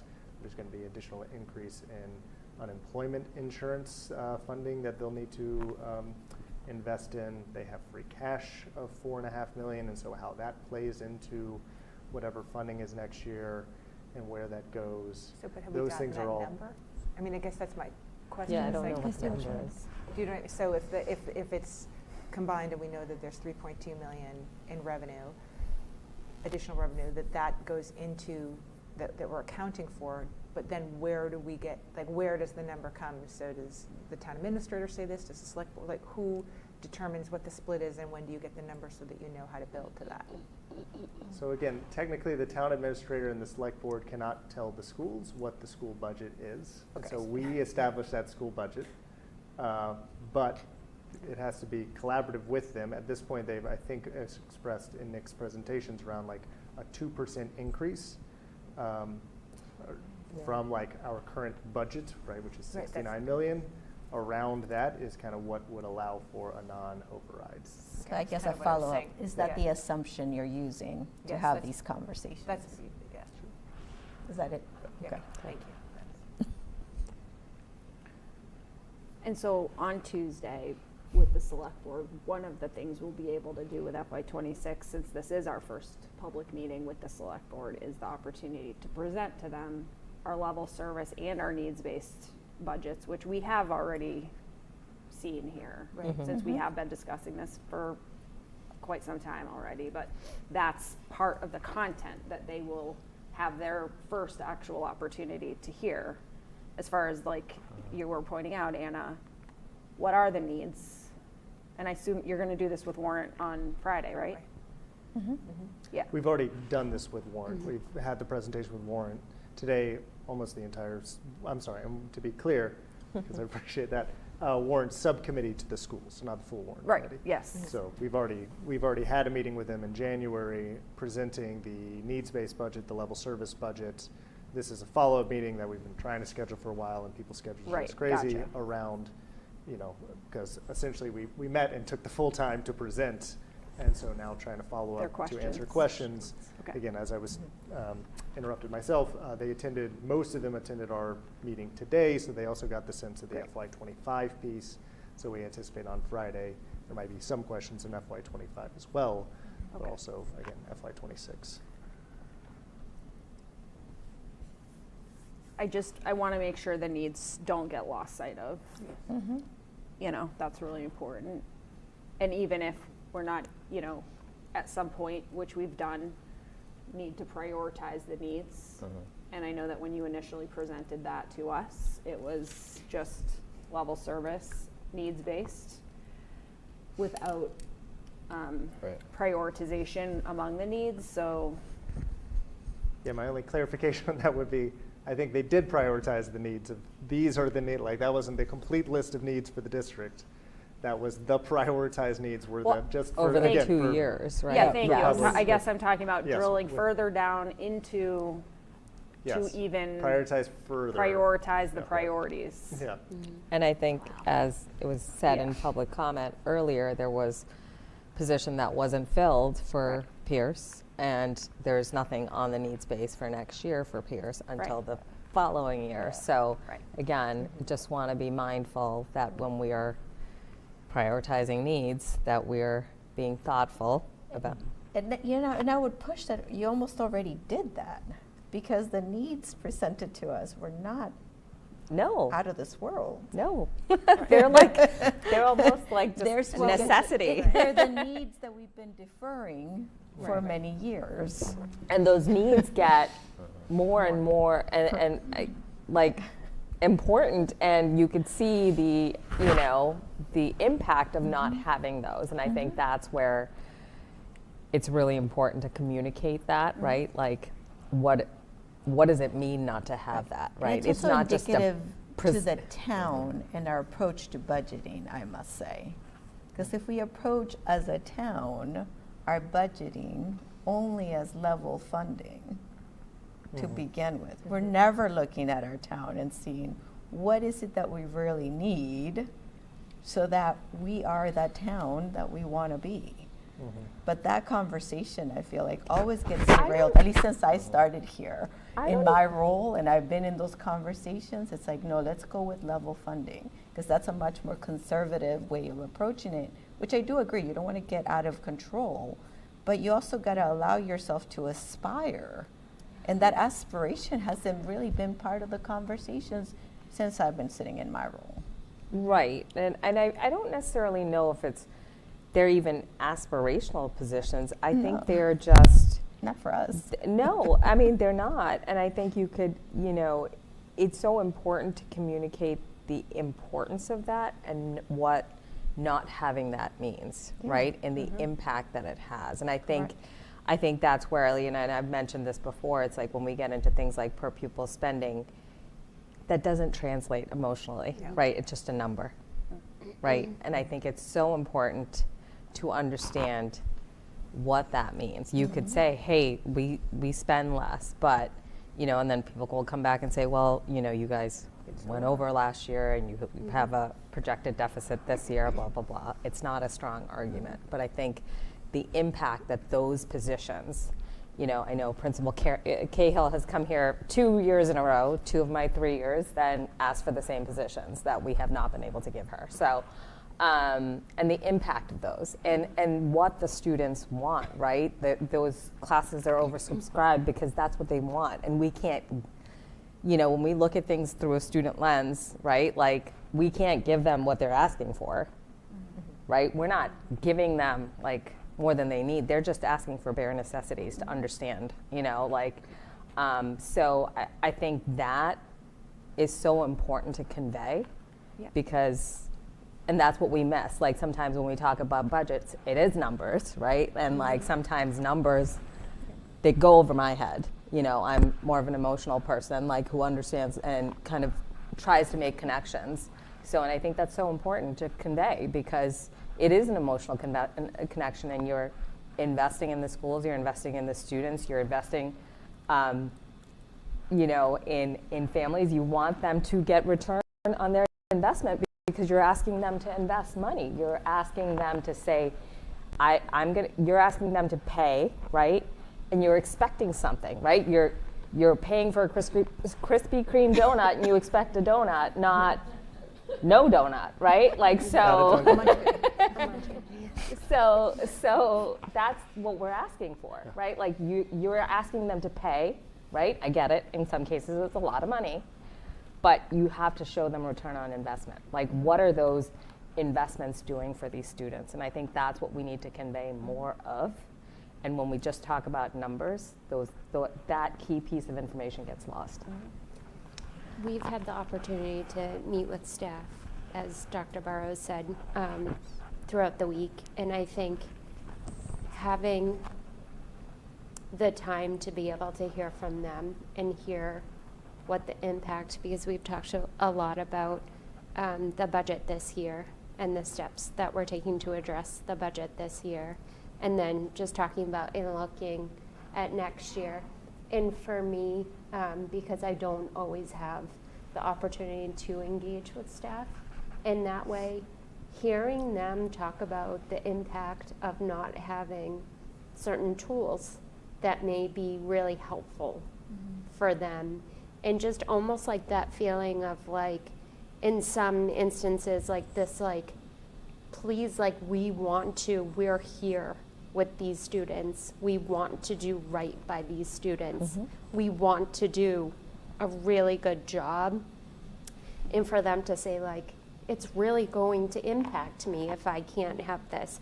It's really going to impact me if I can't have this curriculum material. And I'm feeling like I can't do my job. And to sit there and to listen to the staff, and not our support staff and teaching staff, and even all of the maintenance staff and everyone that truly the people that make these buildings run on a daily basis. I wish I could have them come here and present the budget, because I just feel like it's so important, and it really is just eye-opening. And so we've talked to them, and we've said any advocacy that we can bring here, any information that people may need, so that they really truly understand how important this is for our staff to feel empowered, that they can truly help it and just make a big impact on our kids. It's all work that I think we really collectively feel like we're putting a great value on. So I just wanted to mention that, because hearing from the staff, like it really is, it means a lot to them. This is really important to them. So, and it's tough to tell them that they're not going to have access to certain things this year, because we're just really trying to address the deficit. But I'm so glad you brought that perspective, because I feel like, we all sit here at our tables at different boards and make decisions, but don't realize what that impact. We might make a decision tonight, right now, for the immediate need, right? Like, let's just get through this year and we'll look at it next year, right? That's what we did last year, or what we had to, right? And then here we are again. So I think when we make these decisions, it's so important to have that perspective from the staff, from the staff, to understand what is it that motivates them and drives them to push our students and, get them to excel, right? And if we can't provide those tools, then, and we don't show that we're supportive of them, how do we expect them to be supportive of our students and to, empower our students, right? Like, so it is all connected.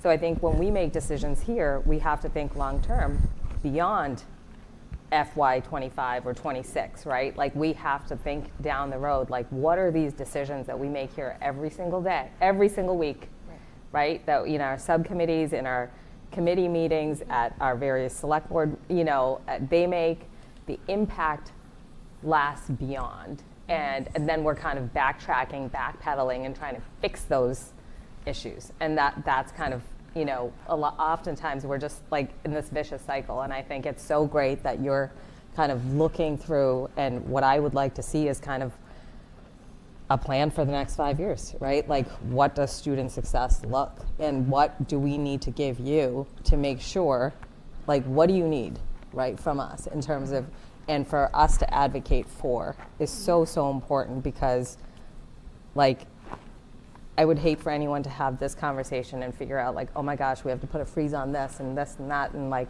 we can't afford to buy paper in the district, like, it's just, it creates a pandemonium, and it's just, it's ridiculous that we have to do that. But I appreciate you saying we need to do that. So thank you for, being vocal about it, and thank you for, Peter and his leadership and team for supporting all of this and standing by it and bringing it to our attention. It's so, so important, and I'm just grateful for everybody's honesty and transparency in this process. Sorry, I talked a lot. You were on fire. Love it.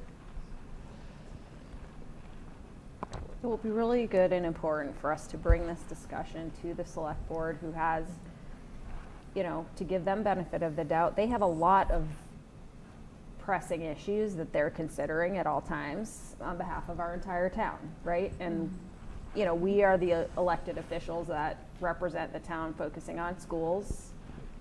We have an opportunity and a responsibility to sort of help inform them about, the actual impacts, the implications, the consequences of these choices that they may not have time or wherewithal day to day, week to week, to actually even understand. And that's not actually their role, that's our role.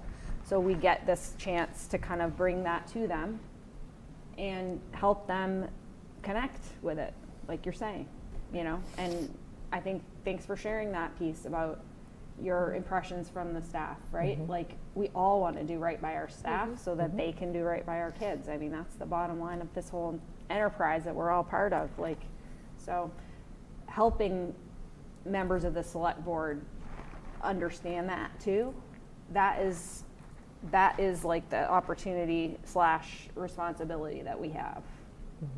And I think that's been one of the challenges of starting out this process with a big number and then focusing on the number and not being able to focus enough on on what is that number, who are the people, how does that impact students, what are we even talking about? And I think, I'm glad that we'll finally have that opportunity on Tuesday, because we've been talking about that for a month at least. Here. Yeah. Right.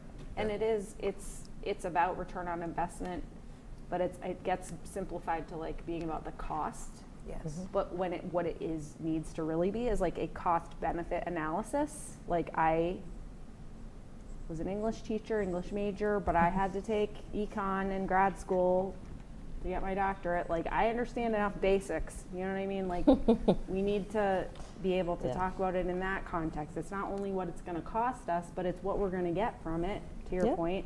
Or it's like the opportunity cost of not doing these things. When we have, some of the same people asking questions about, our rankings that are, thinking we shouldn't get any of these needs that have been identified. So it's really interconnected. But I think it's also, and I just appreciate what you said, and Katie, even in our meeting today, when it boils down to, when you're talking about memberships or subscriptions to a program, I mean, when you're that granular, but you see, but it's also, I think it adds context, and I think to your point, the select board is responsible for a lot, right? And they're looking at it as many things, as a number, and what's a number that can work with the town. And I think it is important to recognize like what this number represents from the standpoint of the people, of the programs, of the opportunity, of the growth, and the people impacted, because yes, then that equals a number, but we're starting with the number and then, what does that mean? Do you know what I mean? And I think that it's just a backwards way to think about it. And I understand it's about a budget, but we are past the point of talking about it as a budget, and I think there just needs to be more context around it so that the importance is recognized. So.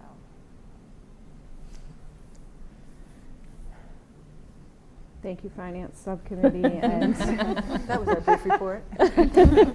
Katie and Peter, for your work on all this. So,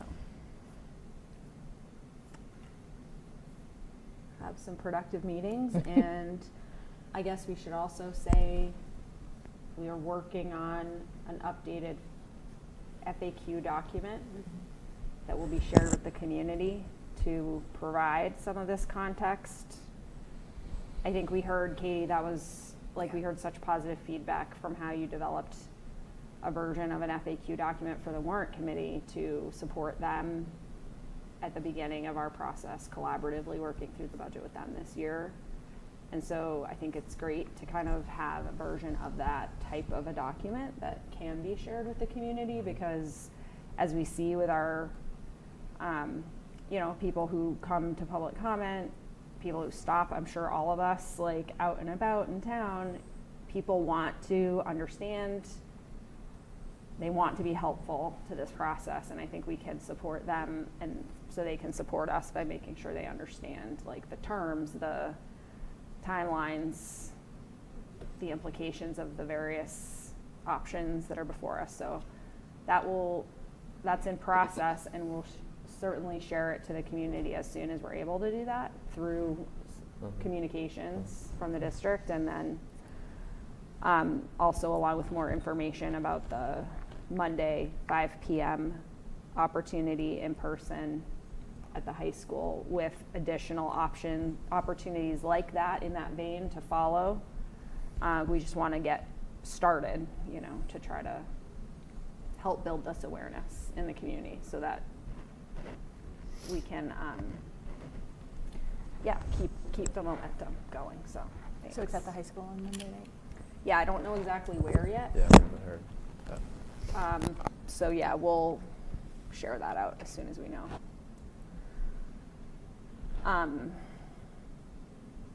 And if you do want to come to that, can you maybe follow up with me after this, just so that I alert Charlene to to post it rather? Not that we'll be in deliberations in that setting, but just to be on the safe side for our open meeting stuff. So great. Is that everything except for vendor warrant? Anything else for anybody? It's everything except for vendor warrants. And I don't have the motion in front of me, so if anybody else would like to make, oh wait, here we go. Yeah. It's 29 and 30, right? Yes, so I now have them. I will make a motion to approve vendor warrant 29 in the amount of $196,466.85 payable on 1/30/2025, as well as vendor warrant 30 in the amount of $131,465.74 payable on 2/6/25. Second?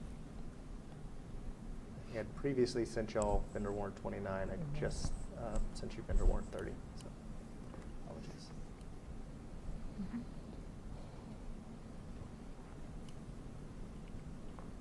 All in favor? I'm sorry. Actually, Got it in just in the nick of time. Okay. Thank you. All right. Thank you. So that was finance. So that just chair's report. Okay, district calendar. We've talked about this. We have a draft calendar in our folder that reflects the previous conversations that we've had. We are hoping to take a vote tonight. This draft that we have now reflects feedback from last time regarding the timing of half days, early releases. And I think I would like to just open up for discussion at this time as we hopefully move towards taking a vote on a calendar. So I know we've obviously had some public comments regarding the calendar, so of course we can respond to anything that we heard tonight, and whatever else is on our minds about this. Can I just, separate from the holiday thing, the question on the cadence for the half days? Yes. Just to make that clear. Typically, we're talking about, it looks like the second Wednesday of the month, with the exception of November. I assume that was to spread out and not have 2 days in a row on that week of Veterans Day. And then, any thoughts on March 3rd? But that's not an early release, actually. So in the Oh, is it? Sorry. I think that might be. It's it's a PD day. It's a whole day. It's just it's a lighter blue. It's a Oh, slightly yeah, different sorry. color, yeah. I should update that. My bad. Oh yeah, the early dismissal. Thank you again, Anna, for the graphic design. Pro bono graphic design. It's just on the, on the right side, it's in orange. Yes, Okay, sorry, yes. that's my bad. It's supposed to be It was blue. it was a last minute. No, you're fine. I was trying to just get it in right before the meeting. You're fine. I just want to make sure which one was wrong. The blue, it's supposed to be blue. It's supposed to be early. blue, sorry. Okay. Any reason for that being, I don't know what March 3rd is. A reason for Tuesday? That's the in-service day we have.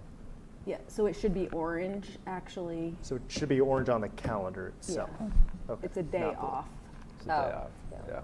Okay. So our two full PD days are both Tuesdays.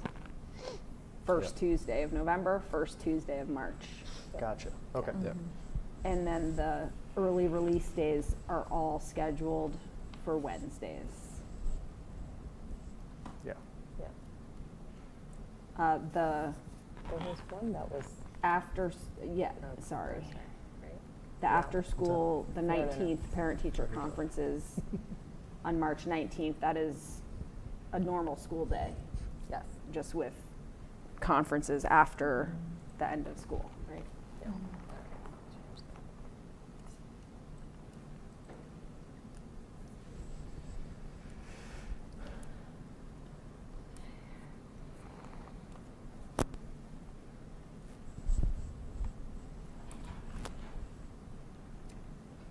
I definitely do appreciate that revision, you know, since the last time. I think the ability to be more consistent will be helpful to people. Yeah, one quick question in terms of the 19th though, that's Eid. Does that affect sort of parents who can attend? Yeah, that's a good point. The March 19th? Is that contractual? It's at least annually at that date. It's a carryover. I need to look and see if it's contractual. I don't believe it is on that specific date. Yeah, so then that, we should avoid that, right? Yeah, for sure.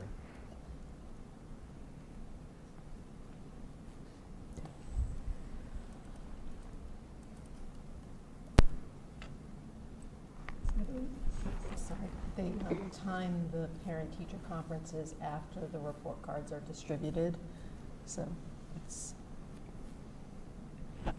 doesn't necessarily have to be the 19th.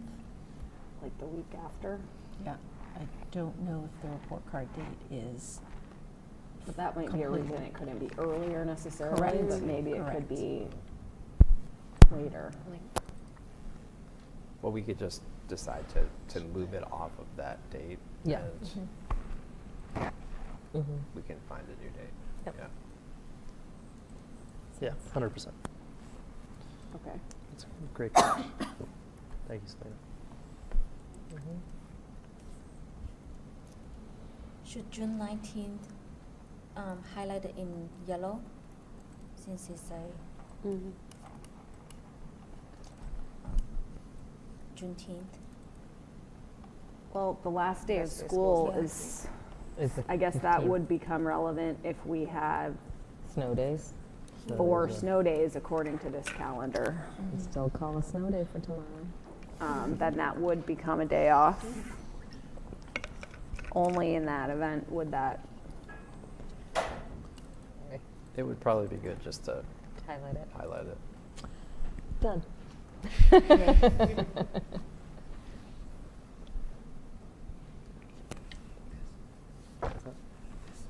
Oh, okay.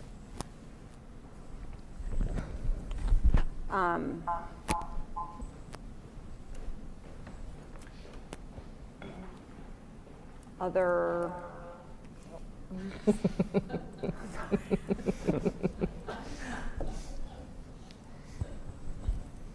Other comments? Sorry. That's what you sound like.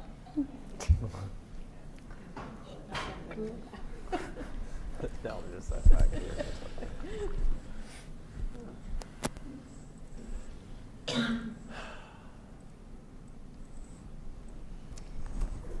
I'm just going to go ahead and say that I've said before, I really appreciate the thoughtfulness of this whole process. We've been at this for a very long time. I appreciate everyone here at the table. I've thought about through this experience. I don't know, anyway, it's challenging to say the least. I'm just going to say that, especially considering continued input, even since our last meeting. In particular, for me, I think we're all impacted by the learning about the impacts of our decisions, about whatever topics on our families, our students. For me, I'm particularly sitting with the input from our clergy in the Milton, our members of the Interfaith Clergy Association in Milton, who have shared their input with us. That has, I'm going to personally share, just had a really big impact on me in terms of how I'm thinking about this decision, and I appreciate the work of going in, of this calendar, and I'm certainly plan to, of course, as we all always would, go along with the majority of the committee. And also, I'm personally not able to support this version of the calendar. Having had the opportunity to sit with and think about the request from individuals that I think through their positions I place trust in when I'm trying to understand the impacts of our decisions when it does come to the religious holidays and cultural holidays. And I don't find myself able to discount their perspectives.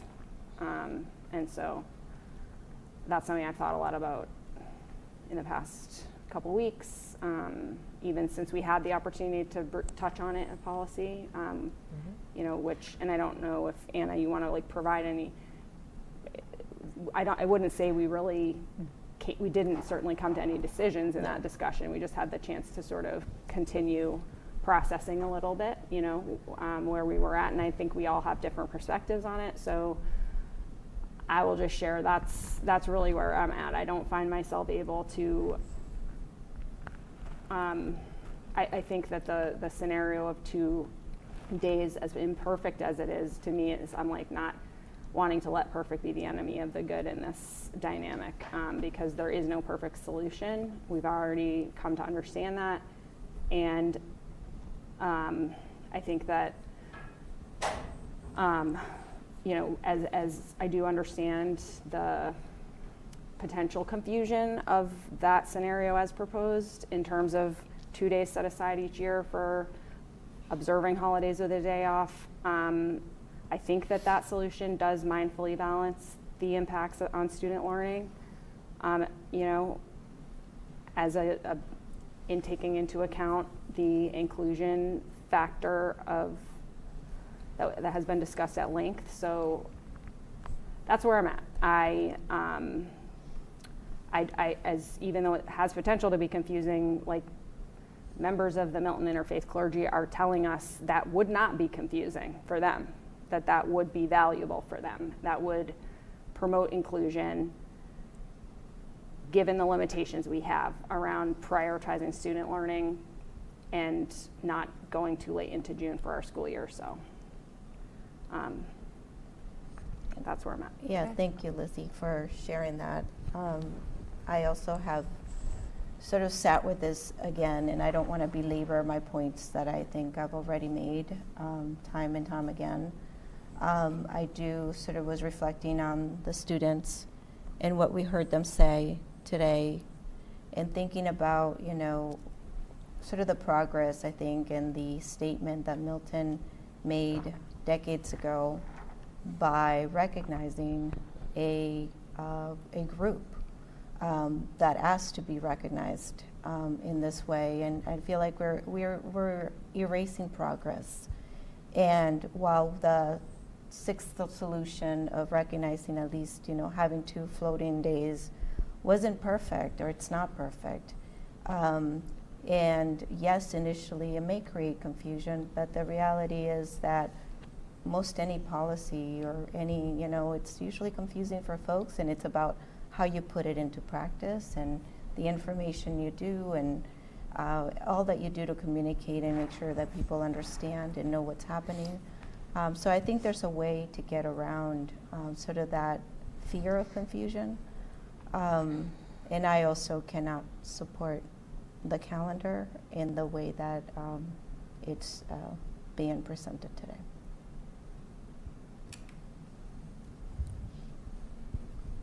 I have a question. So the scenario number 6, first, I don't think I recognized the extent of, my concern was originally that not all faiths were being represented in the 6th scenario. That was my original concern. I think my question about this is, when I think about the students who spoke, is does this scenario answer that question that they have, which is, so assuming they take off a religious holiday and they were doing that, and they found that they were missing school. I'm wondering, like, with this 6th scenario as the floating days, how does that change that? Like, how does that address that very same issue? No. Because so we're saying that we recognize those 2 days, and this is a disagreement. I'm just trying to understand how that scenario is any different than what they just explained, which was they were taking 2 days, which they are entitled to take. Yeah. How does that change that? I think that it changes, well, so first of all, to what the students shared.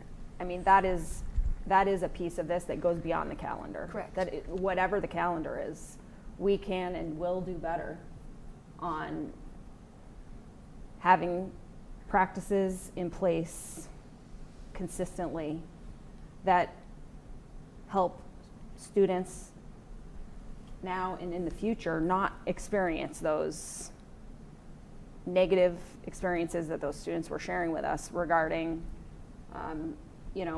tests, and things of that nature that are able to be planned around. So I think we've heard a commitment already that we will be able to work together as a district to do better with that, and it's a work in progress, as we even see just from flagging Eid, on the it's a constant work in progress with that. But I think whatever we need to get through the calendar piece, so then we can actually hear, maybe work with Dr. Shavers to understand what types of practices can we put in place.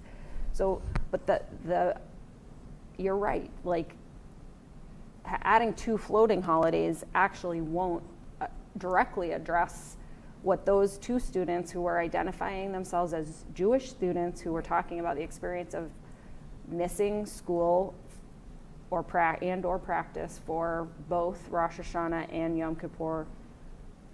Milton has never had both of those holidays off as days off.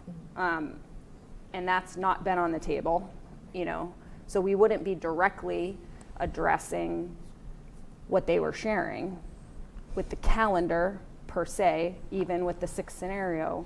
But I think what was shared about the 6th scenario from an interfaith group was that the goal there was to foster a communal sense of inclusion through a recognition that we do, even if it has to be on a rotating basis, where we only take a day off every couple of years for my community's holidays, or your community, whatever the community, of the 5 that we've identified at this point in time, which could be added to in the future. But anyway, I don't think it directly addresses it, but the point is it was trying to find a middle path where it's not all or nothing. And I appreciate that. I guess I'm not, I think I just want to make sure that there's a part that feels like there is the almost like the adult scenario of the sense of what this is saying from the standpoint of inclusion, which I completely appreciate, and then there's the practical application from the students that we've heard that still say, I would be taking this day off that is not recognized as a holiday, and the implications of that. So I want to make sure that and I appreciate it doesn't have to be perfect, but does that address the issues of the students in any way? Will that do that, or is it more about the recognition? Does that make sense? I mean, it's just because those are the comments made by the students, and I just want to I do think it's a little bit of both, right? It wouldn't address it for them every year, right. But at least there would be some years that it would address it. It's not perfect. Now, combined with changing practices in the schools, so that there isn't an important test the next day, could help mitigate some of that. But I do think that conceptually, the proposal was that as a community of believers, we can all sort of make almost like the same sacrifice over time, right? This year, it's not my year, but I know that next year it will be. But there's still a value being placed here of saying, we believe in belonging, we believe in inclusivity. I think going back to this, it takes us back to a time that, we just kind of said, no, you know what, this is the way it is, and this is how the rest of the country does it, and we're going to continue to do that.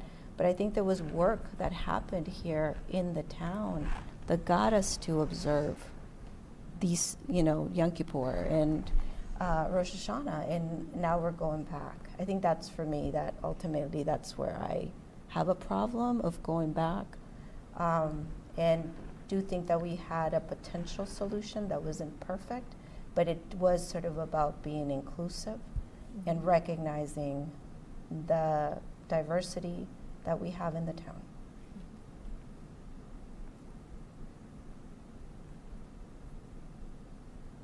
I agree with you on going backwards, and I think that's a valid point.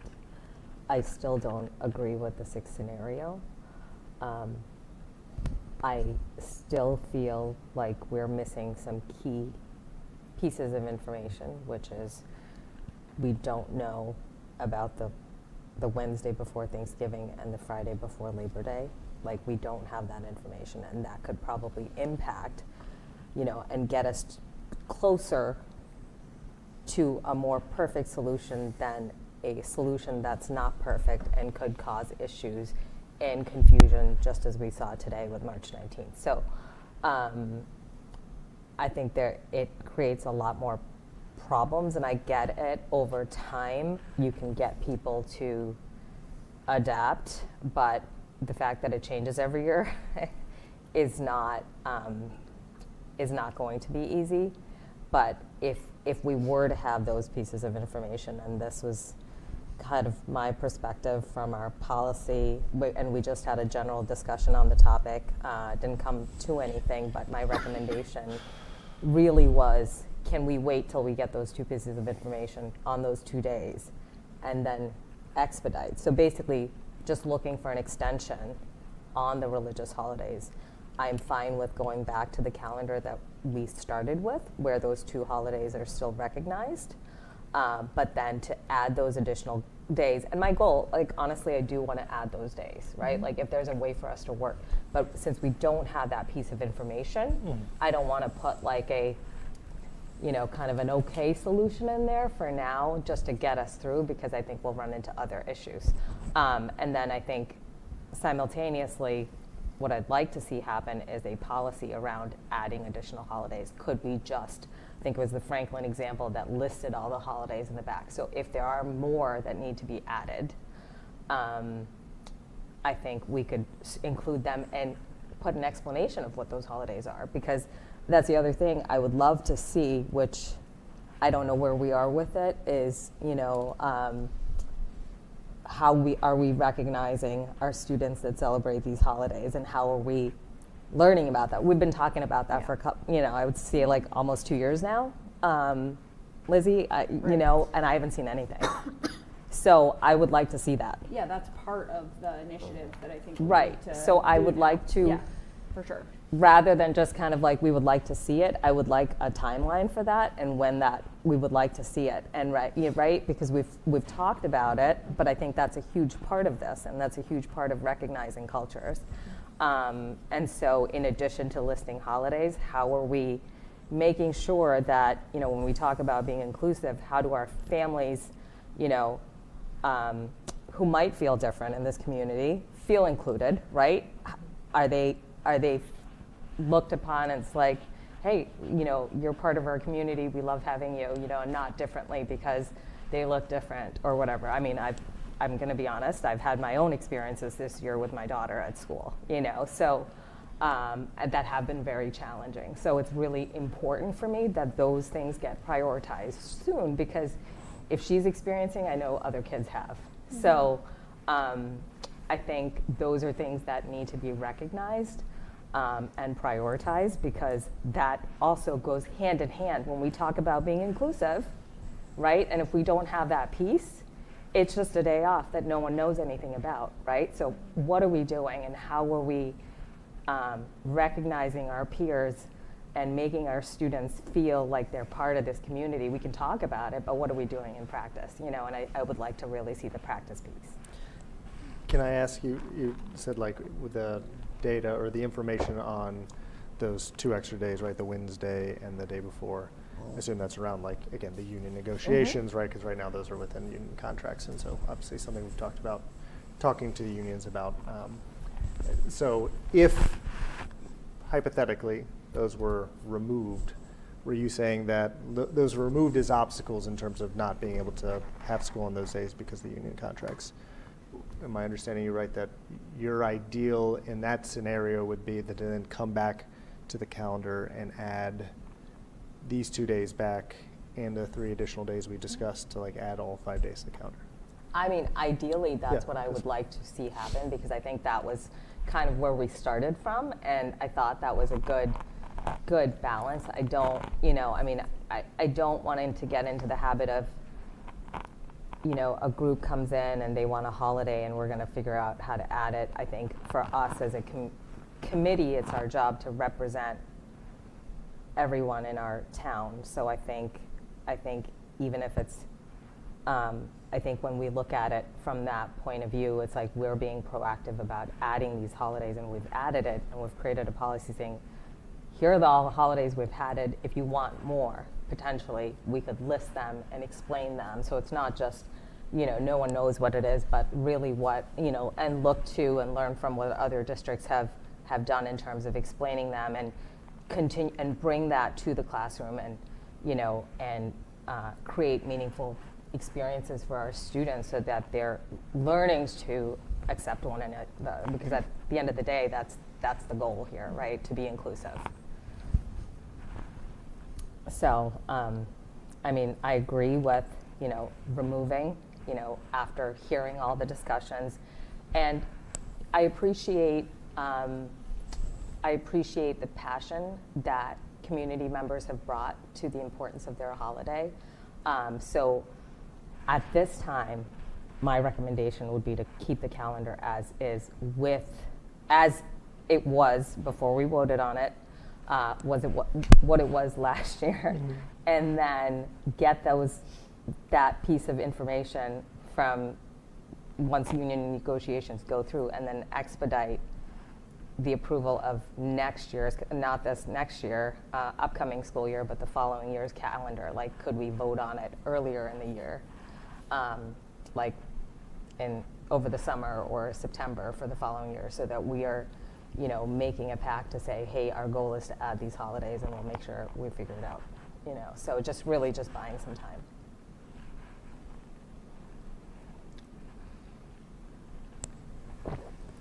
I think from our subcommittee meeting, we did talk about the 2 concerns, right? The first concern is what, Anna, you have mentioned about the contract.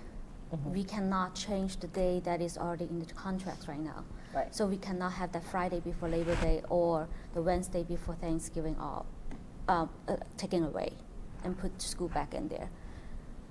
So at this point, for the coming year school's calendar, we had to keep it the way that the contract had written, right? Mm-hmm. And then the second thing that we did mention in our subcommittee meeting is that I think we have the consensus understanding of how, whatever holiday we put on the calendar, we are excluding some people in the community.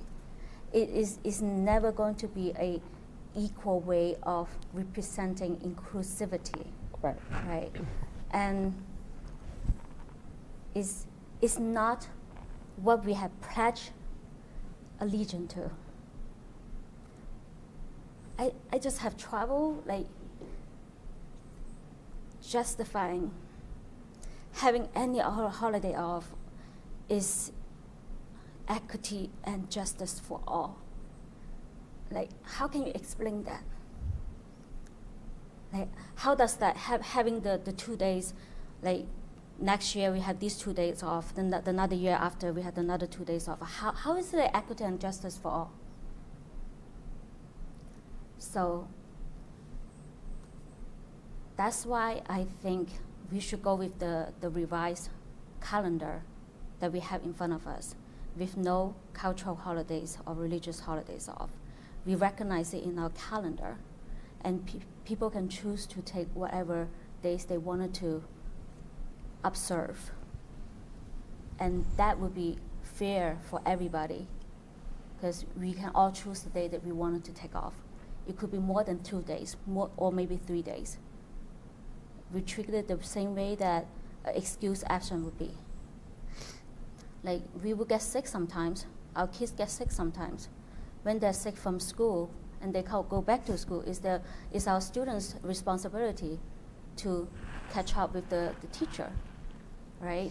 So we treat it the same way as an excused absence. And students observe whatever holiday and cultural belief they wanted to.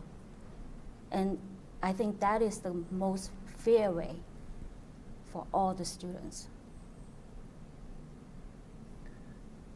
All right, just clarification question similar to this. Like, if the 2 contract days weren't in the way of this, do you think, I know they are, so this is hypothetical, but do you think, is that still like your position?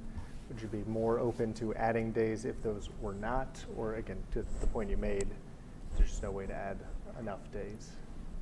I also wanted to remind us of what some of the teachers' feedbacks have sent to us about, is that having a day in June, first of all, the weather is getting hotter and hotter nowadays, and our school does not necessarily have the expected ventilation cool enough for the student to feel focused.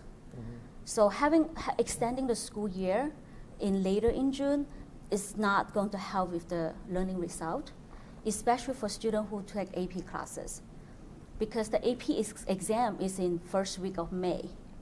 So adding those days in June does not help them have actual time to prepare for the AP exams. So I think like the fairest way is just that we try to condense our school year in this most comfortable month to make sure that our students and our teachers are having the comfortable environment to teach and to learn. I think that would be the ideal way of doing it.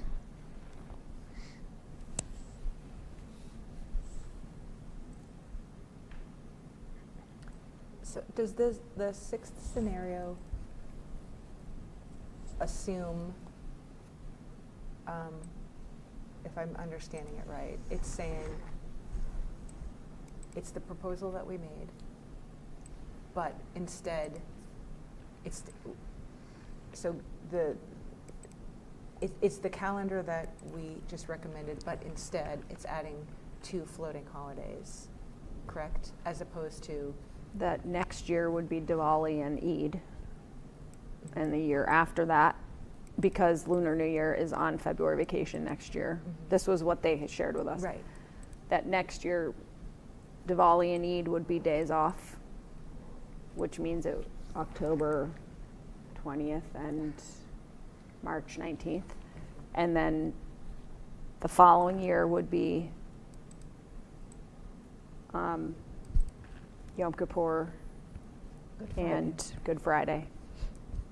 That it would require every year that in the process of the calendar drafting, attention is paid to when the holidays are falling and whether they're on weekends, whether they're on other vacation weeks. So for sure, the premise of that scenario as presented to us is requiring like application of a commitment 1 year to the next that doesn't look the same from necessarily this year to next year, which is where it's reasonable to point out that could result in confusion.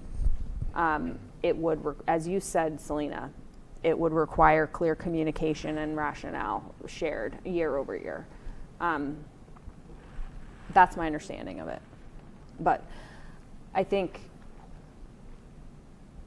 one other thing, I just want to name it for the record of our discussion so that it's raised, is that, and I don't think we need to respond to the questions that were posed to us in public comment. However, we haven't named in this discussion that our calendar does include Christmas Eve off as part of our winter break.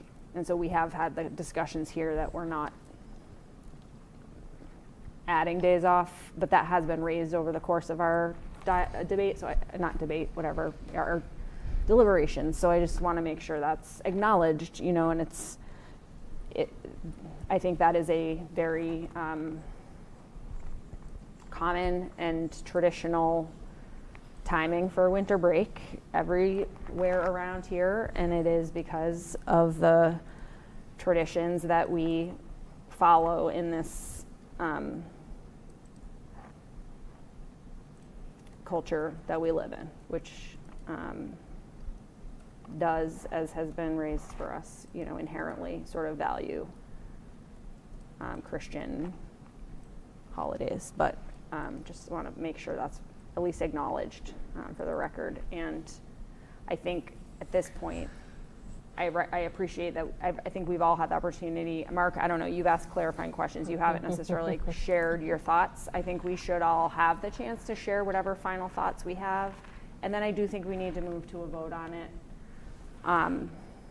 Because I can see, even as we're thoughtfully participating here, this is never going to be resolved. So I feel like in my work, oftentimes I'm working with groups and we're setting community norms, and one of them is to accept non-closure. I mean, it's hard because we have to come to a point of closure, even though this is a process that I can tell we all are struggling with on some level with finding closure, just because it's imperfect.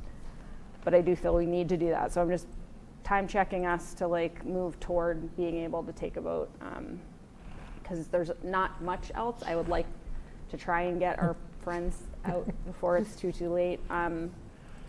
We do have a couple other things, and not to discount this, but no matter what we choose here, what we've already I think have a consensus is we will be. This is not oh great, solve that, never have to think about that again in Milton. No, we'll be thinking about this next year and going forward. Mark, do you want to add anything? Sure, I can share my developing thoughts. First of all, we got great kids in this district. They're just really, again, well kind of said. I thought their comments were important. I have young kids. I've obviously been to high school. I work at a high school. I was there today. But just, again, being reminded of that perspective of the impact that these have, I think that's true. I don't think any of our scenarios that we're currently talking about address what they are talking about. So I again, struggle with that a bit of how to support them, because I think those rigors are real and challenging, and I, again, want them to both celebrate their faith and feel the ability to be in the moment with their family and their community, and still be able to engage in rigorous coursework like APs and sports and things like that. So I think to your point, Amanda, none of these scenarios quite solve that. I think I've said pretty clearly, I just don't have the belief that a day off is in and of itself this should be seen within our society and our town as this way of celebrating cultures, because I think having folks together, learning together, that's the more important piece. At the same time, I acknowledge that that is my personal belief, and maybe that is not representative of the entire community, and maybe, especially speaking from a place of privilege, as was raised by the public comment here, and so that is real, and maybe I'm letting my own personal thoughts aside. I tend to agree with you, Anna, that, again, I'm torn between these 2 points, because I think you speak very well, and I worry about, are we ever going to be able to represent all groups, all cultures? Never. I think Lizzie spoke well, though, of an argument I've used before in other conversations, and others have, around not letting the perfect be the enemy of the good, though. And I don't know if we'll ever get perfect, and I don't know if removing all culture recognition is also perfect. And then I think I'm generally with you that if we didn't have this sense of, because I want to be responsive to the community feedback we got, and the community says we do not want to extend our school year and can't do it longer. So I'm generally with you on if we had that ability. So I guess that is bringing me, and your point of like just reverting back, but that's bringing me kind of full round to say, well, I don't necessarily think the days off are what they should be if we just assume that's what we do within our society and our group and how we recognize cultures. Then potentially as a bridge, as we work through the contract negotiations, the sixth scenario is something I prefer above going back to the traditional. Because I think if we're saying we are willing to include these 2 cultural days within the calendar, then to me it's, okay, well, then we should use this as an opportunity to respect the wishes of the groups that have not had their culture seen, that their holidays recognized previously, over 30 years that these 2 other groups have. The group that the E group that came and originally kind of started all this and utilized this as an opportunity to kind of recognize them going into next year. And again, maybe that is our long-term plan. Maybe we negotiate contracts and realize we want to come back and add these things. I worry a bit that this is kicking the can down the road to us next year, and we spend a lot of time on this next year. But maybe that's worth doing, because I do agree that being able to kind of pull in all those cultural recognitions within the calendar, given the broad support across the Interfaith Clergy Association and what that could mean for those groups, would be worth doing. So that's a big shift. I apologize. No, because I think, I think similarly, I think it's, I appreciate you for saying, I don't think anybody has thought this is an easy discussion by any stretch of the imagination, and appreciate the passion that people bring to it and the perspective. I said before, I'm concerned that scenario 6 will still bring up some of the same issues. Mm-hmm. However, there are going to be issues on any of these scenarios. And I wasn't here last year to know the conversation that came up, but the understanding of there wanting to be more inclusion and more recognition, and I think scenario 6 does more of that. I would say that, I guess the one thing I would ask with that is there a way to, in some way, reach out to the community, like after you've done that for a year, like how does that feel? Like, for lack of putting it another way, like if it was about people feeling represented and you're a year into it, and are we dealing with a lot of the same issues? That are people still not feeling represented? Are there still students, how are we addressing the student thing? Because, I think part of it is it doesn't have to be a final decision in that sense. Do you know what I mean? Like, we can, to the same way we were talking about, like, does it look different with, I think it's a good point about the PD days, when we're starting. But I just also feel like this is there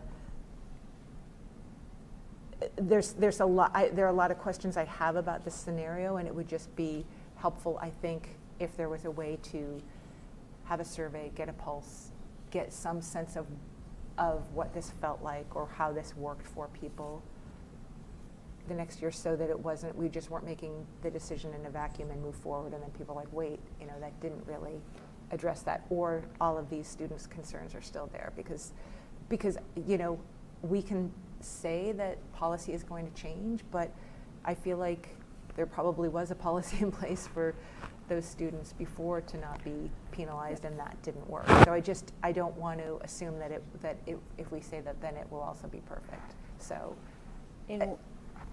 so like Mark, it's we are never going to please everybody. I take to heart what people have said, and I feel like scenario 6 does the most to show that we want to be inclusive and that we want to have people feel recognized, although it won't specifically recognize their holiday every year. So that's just my concern. By definition, what we do here one year is never actually, Right. like, there's never 2 years with the same exact school committee Right. necessarily. So every year it's a constant work in progress in that sense. But I appreciate what you just said. I just wanted to share one other thing that just was occurring to me, which, to your point, Mark, about the survey data regarding the end of school. One thing that I haven't focused on yet, really, but the thing about this 6 scenario is it still respects the wishes that the majority of our survey respondents gave, which was to not lengthen the school year. Right. It doesn't lengthen the school year. It keeps the same length of the school year that we have right now. You know, so that I think is maybe also something I find appealing about it. Yeah. It is trying to be in the middle, but it isn't perfect, as you've all, explained. So it sounds, just from the comments that we've just had, it actually sounds like maybe a motion. I'm just going to make a motion, and then we can discuss to make sure we can vote on it. But based on this discussion, I think I would like to make a motion to recommend a calendar, to approve a calendar that actually has a couple of changes from what we're looking at here, which is that it would be what we're looking at for next year. It would add Diwali, October 20th, and March 19th Eid as days off in the context of this scenario, with work to be done to explain and to consider this a bridge in the context of our negotiations being for the future around November, other days off. The after-school parent-teacher conferences would be scheduled at another day. I would like to make that motion. A second. For a point of discussion, is this also something we can ask policy committee to work to just, I think, developing some type of written documentation around what this 6th scenario is, if it is not changed for next year, right? If it is carried forward, what are the holidays next year, potentially the year after? Like, I would assume we could lay out kind of create a proposal within that group for the next 5 years, from like the clarification, transparency standpoint of like, this is how the cadence will work as these groups look at how their holidays would be recognized within the sequence of kind of time, and explain it a little bit better, within written. If people ask, like, we can direct them to the document around like the reasoning behind this and the goal of it, and just try and document that both for the public and then also for any new school committee members who come in and say, like, what are you doing here? Why did we do this thing like we are doing from folks 30 years ago? It would be, that would be a necessary sort of process towards applying this new calendar. Yeah. So, just to kind of clarify, so if there were potentially more holidays added, do you just put it into the rotation? Is that how it would work? Okay. That we wouldn't have no more than 2 days off per year. So just, can we play that out for a second? So then what becomes the determination? Do you know, and within this, are there ever, like, so say there's a 6th scenario, I think how does that begin to? That's beyond the purview. Like I feel that's beyond the scope of this discussion. I feel I'm like. just curious, just for I clarity, think we like how can that would have- work. So if you have a student who's 4 years in high school, so they might only be able to celebrate their holiday once during that time, or potentially twice. So what happens, and how does that fit in with sports? Because we always talk about sports as well, right? Scheduling. So have we had conversations with, you know, the athletics department and like town sports and all the volunteers that do that, Parks and Rec, like how does that fit in? Because I'm just curious, like if we are, because that, in order to make sure that policy is carried through, that it's not just written here and we rewrote something, but it's not put into practice, we have to make sure that those, you know, stakeholders are also part of the discussion, because we need to make sure that we're completely being equitable, right? Like making sure, like, because we can probably make sure that a teacher does not schedule a test, but then what if there's a game? Well, that's where we would look to the administration for procedures that are put in place to make sure that all of that is happening on the ground. Because from a governance perspective, we set the policy, but then we would be asking for, you know, is that all of that, how is that being done? How are you making sure? So, but wouldn't you want to know that piece of information before you set the policy, though? Because what if they come back and say, we can't do it? It's impossible. We don't have the field space, or the, you know, we have the Cunningham Collycott Gym. We have, you know, we've limited indoor facilities in our town and limited fields. So, Yeah, but isn't that an issue regardless?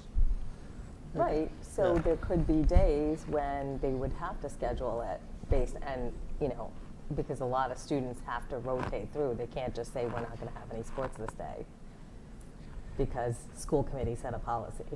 Yeah, I'm just saying, I think it is, I agree with Lizzie in that I think it's somewhat outside of the calendar piece, because I think if we're identifying, like, these are the holidays kind of within the calendar, the ones that we've listed on the right, whether or not they're days off or not, I think what we've talked about is on those days, there should be this general policy of excusing kids' days off, right? Not having tests on these days, not having large events like we just talked about with the parent-teacher conference, right? And so, like, whether or not there's, I think whether or not we have Good Friday off or Diwali or whatever it is, or none of those days off and go for every day, like that is a problem, or a policy that will need to be worked out, implemented, refined by the administration, to Selena's point, kind of in all those situations. I think the point you made earlier is like maybe scheduling a follow-up conversation after we get done with move the calendar forward to say, okay, now, and you've made this point too, now we've got the calendar, let's talk about the implementation of, like, how do we protect sports-wise? Can we bring in the athletic director and talk about the challenges of this, or how do we talk about this curriculum-wise, and let's bring in. Yeah, I think those are important pieces to have to make sure that we can whatever policy we create, you know, can easily be carried out. You know. Yeah, and it's not. I think that's just part of. That's like how we will support the implementation of this, and I think we all recognize we can't just flip a switch and like have this all be that way. It's about culture, it's about logistics. It's like two huge things that take a lot to shift.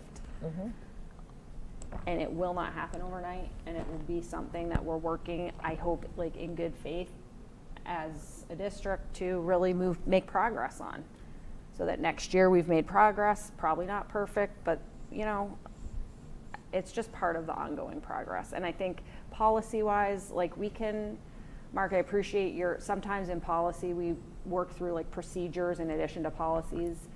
This may be the kind of thing that should, if the majority of the school committee votes it, which we haven't done yet, but like if we were to do that, then we would probably look in policy to work through procedures, to work through policy, like relevant policy, if it was a policy level piece, and then, you know, work through it. But the calendar is our first step right now, you know, given where we're at in this process of needing to actually approve a calendar, honestly. And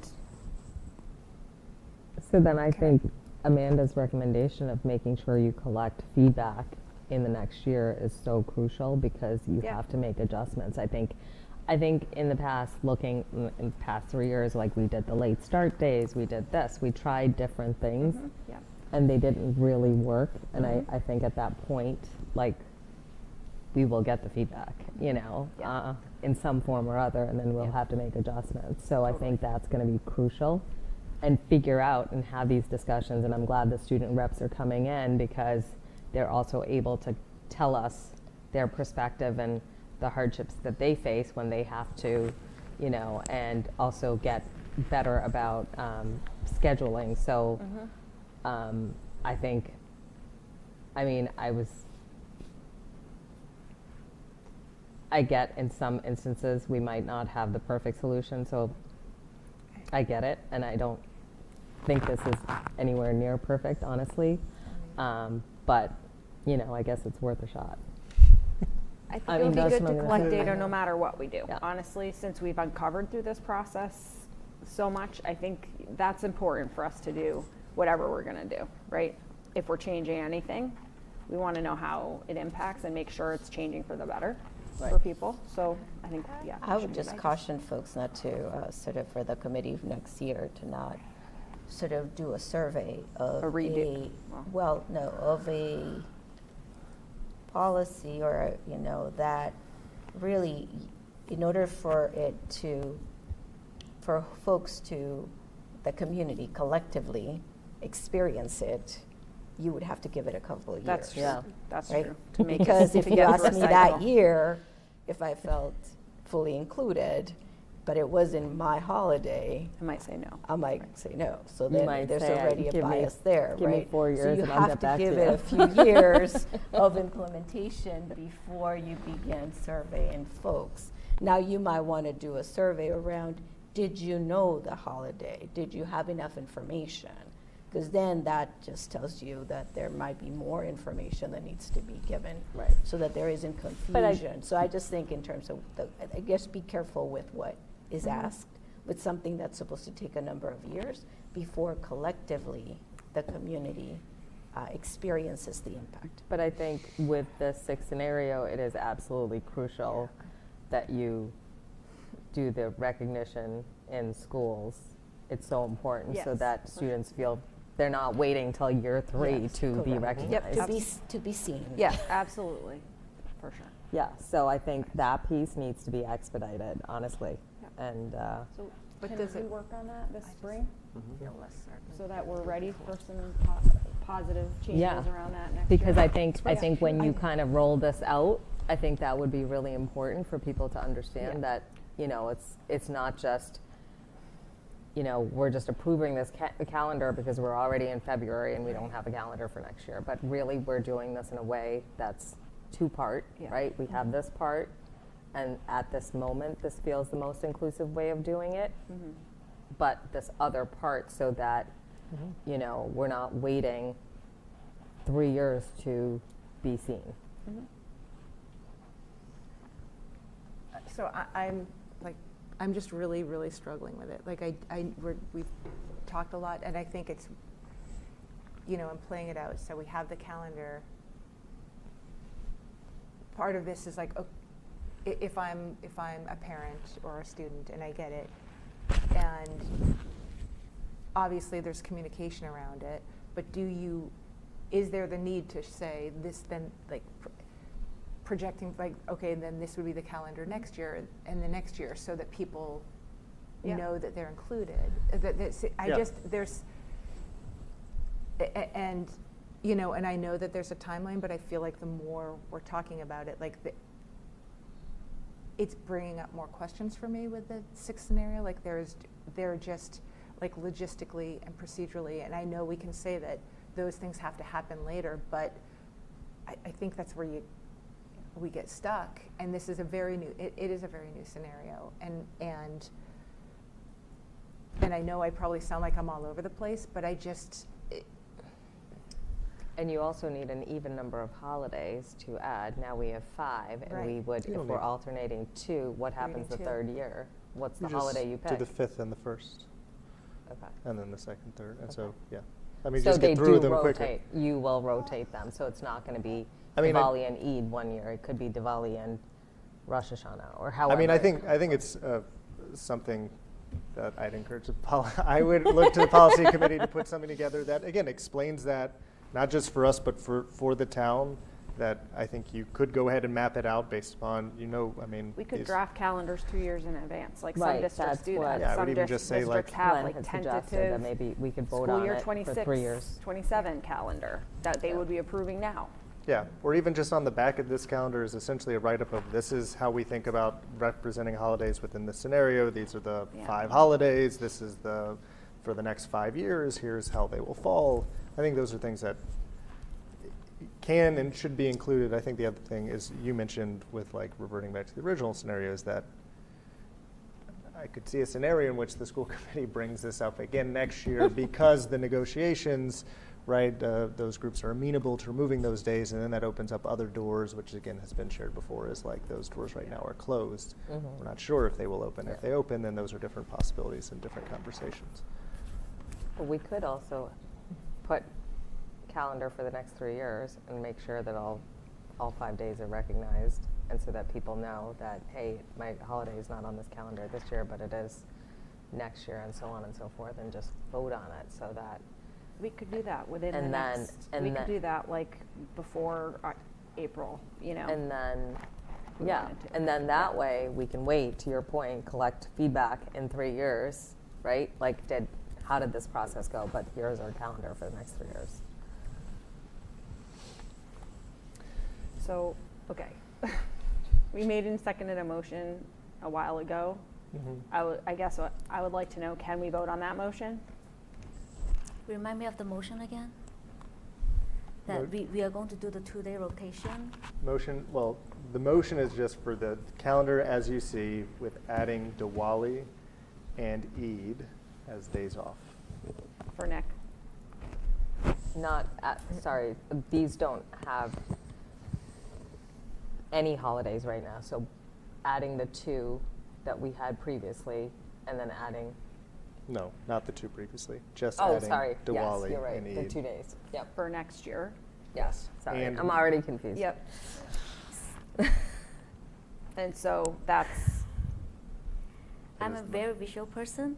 I have very hard time to imagine what it would look like from year to year from now on. Like with the 2 floating holiday thing, it's just So- very confusing. it would make the last day of school would be 17th. the 17th. Yeah, next year. Yep. Yes. So the other thing too is like we would have to, depending on when those holidays fall every year, we will have to make sure that we're still staggering those Yep. half days and PD days, because what I would like to see less of is, not full weeks of school, because I think that's going to be really challenging. And maybe, I don't know, maybe some months might have to have 2 PD days if the holiday, depending on when the holidays fall. Yeah. Yeah, and just, that's in the context of, here, March 3rd is the last PD time for the district. All the early releases and PD days are completed by March 3rd because it makes sense from a curriculum instruction standpoint to front load that time in the first half, 2/3 of the year, so it can be beneficial in the year. So that's also a part of it. You're going to have more interruptions early, in the first half of the year. So that's, look, I think there's more we can do, clearly, to move ahead. I think we should take a vote. If we have a tie, we have a tie, then we'll have to figure out what we're going to do. Not sure what But the tie does. Are people comfortable with that? Recognizing that another one of my community agreements is finding comfort with discomfort. So there's that too. Easier said than done. All right. And last words? Yeah, last question, and this probably points to where my brain is. I'm just going to ask it. This has to be voted on tonight. This has to be decided tonight. Update the colors real quick, and everyone will project it. You want to see? I mean, I don't know how easy it is to move the last day and add the 2 days. It doesn't. I don't think you need to to update it on I the mean, right. People are waiting on it, so like historically, we're late right now. I think normally it's January that we've done this. So yeah, we are late, but we're always late. That's why it's always. I think my question, it's back to the idea that we could keep talking about this every meeting for the rest of the year, because it's just that hard. There is no, it's not like we're going to land upon a perfect solution that we haven't found yet. Whatever we end up choosing to do is going to be imperfect. It's going to be upsetting to some people, and we just are going to have to do our best to make it, to implement it in the best possible way. So Anna was being a whiz and just for visuals was just trying to update the actual picture, and then I just, at this point, I know it's getting late, and the things we have left to do hopefully are pretty straightforward and not super time consuming. Sorry, guys. Knowing that we have so much on our plates still with the budget for the next couple meetings, I just feel like if we can achieve a consensus of some kind tonight, I think that's kind of important to be able to do. Sorry. Still need to discuss In t-shirts.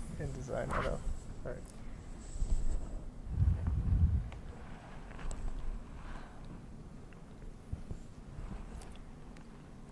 I appreciate having the visual. I still cannot convince myself that this is fair.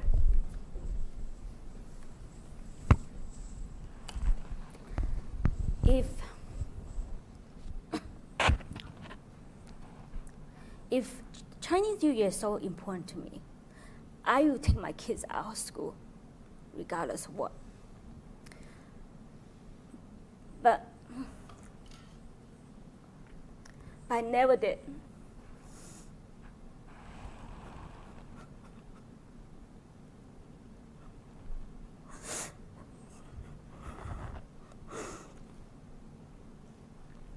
I cry because it means a lot.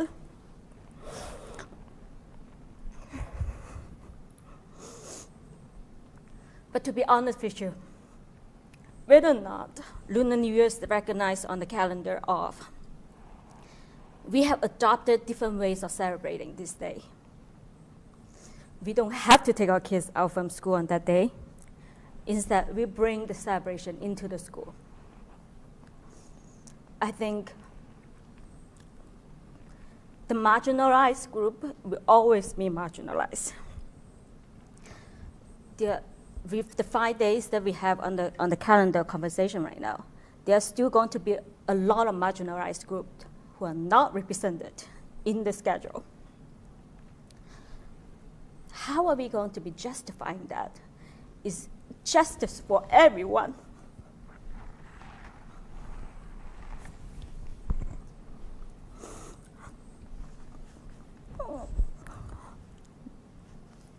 So I just cannot convince myself agreeing on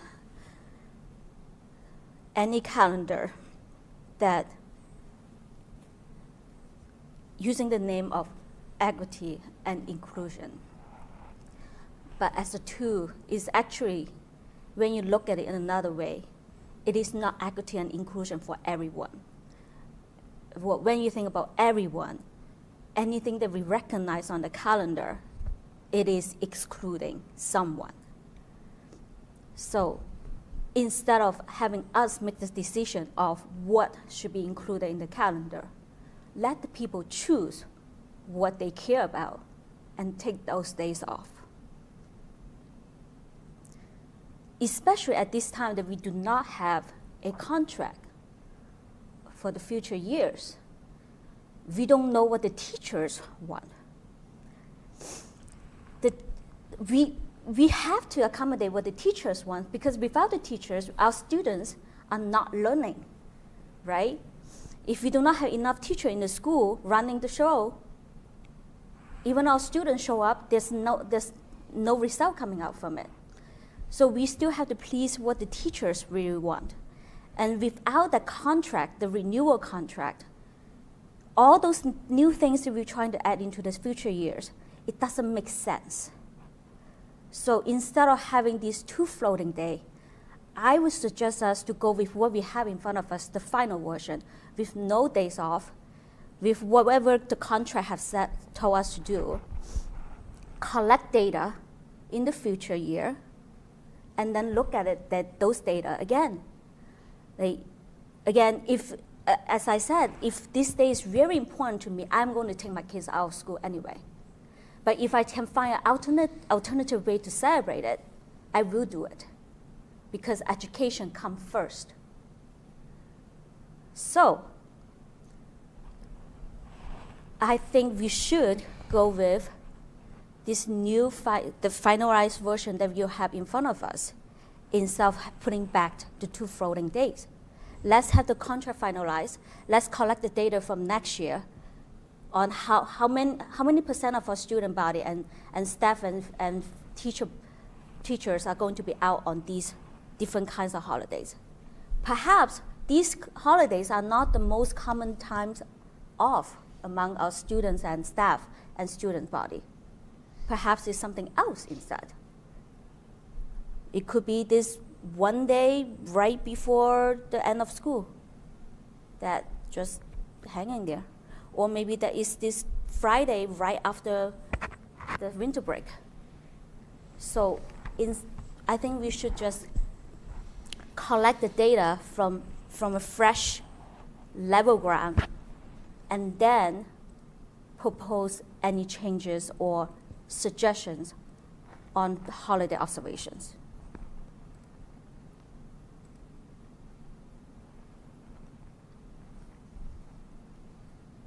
That's what I want to say.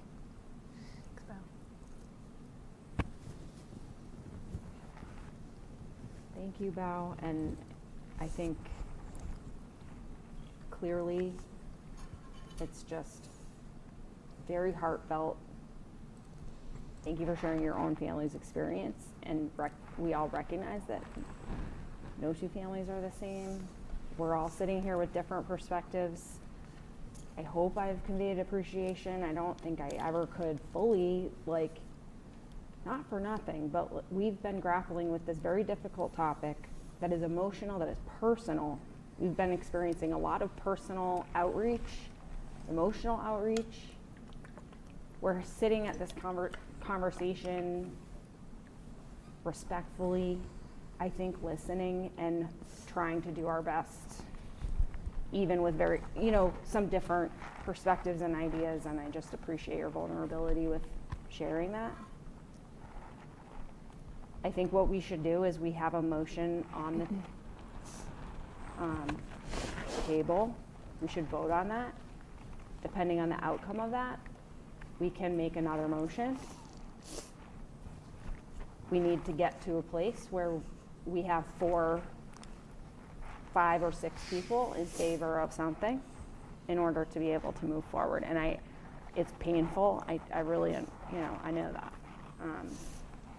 So let's just see what we can do so that we're able to move forward and this isn't the end of it. Thank you for your patience. You've just had to sit here this whole time. I'm really, thank you for that. Can we take a vote on the motion that we have? With which Anna, you reflected actually here, and Val, you made you were sort of moving toward proposing an alternative motion. Yes. So depending on the outcome of this vote here, we'll see about that, okay? So,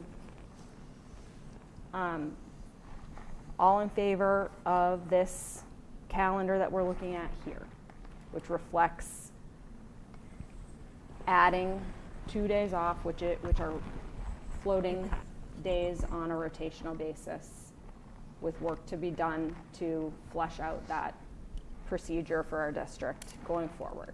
All in favor of this scenario? Okay. All opposed?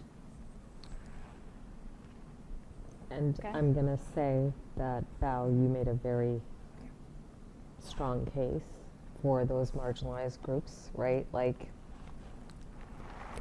I celebrate several holidays in here that are not even listed on the side. So I do. I remember in the survey we had a Syrian New Year, which is important. There might be a few people that celebrate that in our community, and so we're never going to be inclusive. So to your point, making an argument on the sake of being inclusive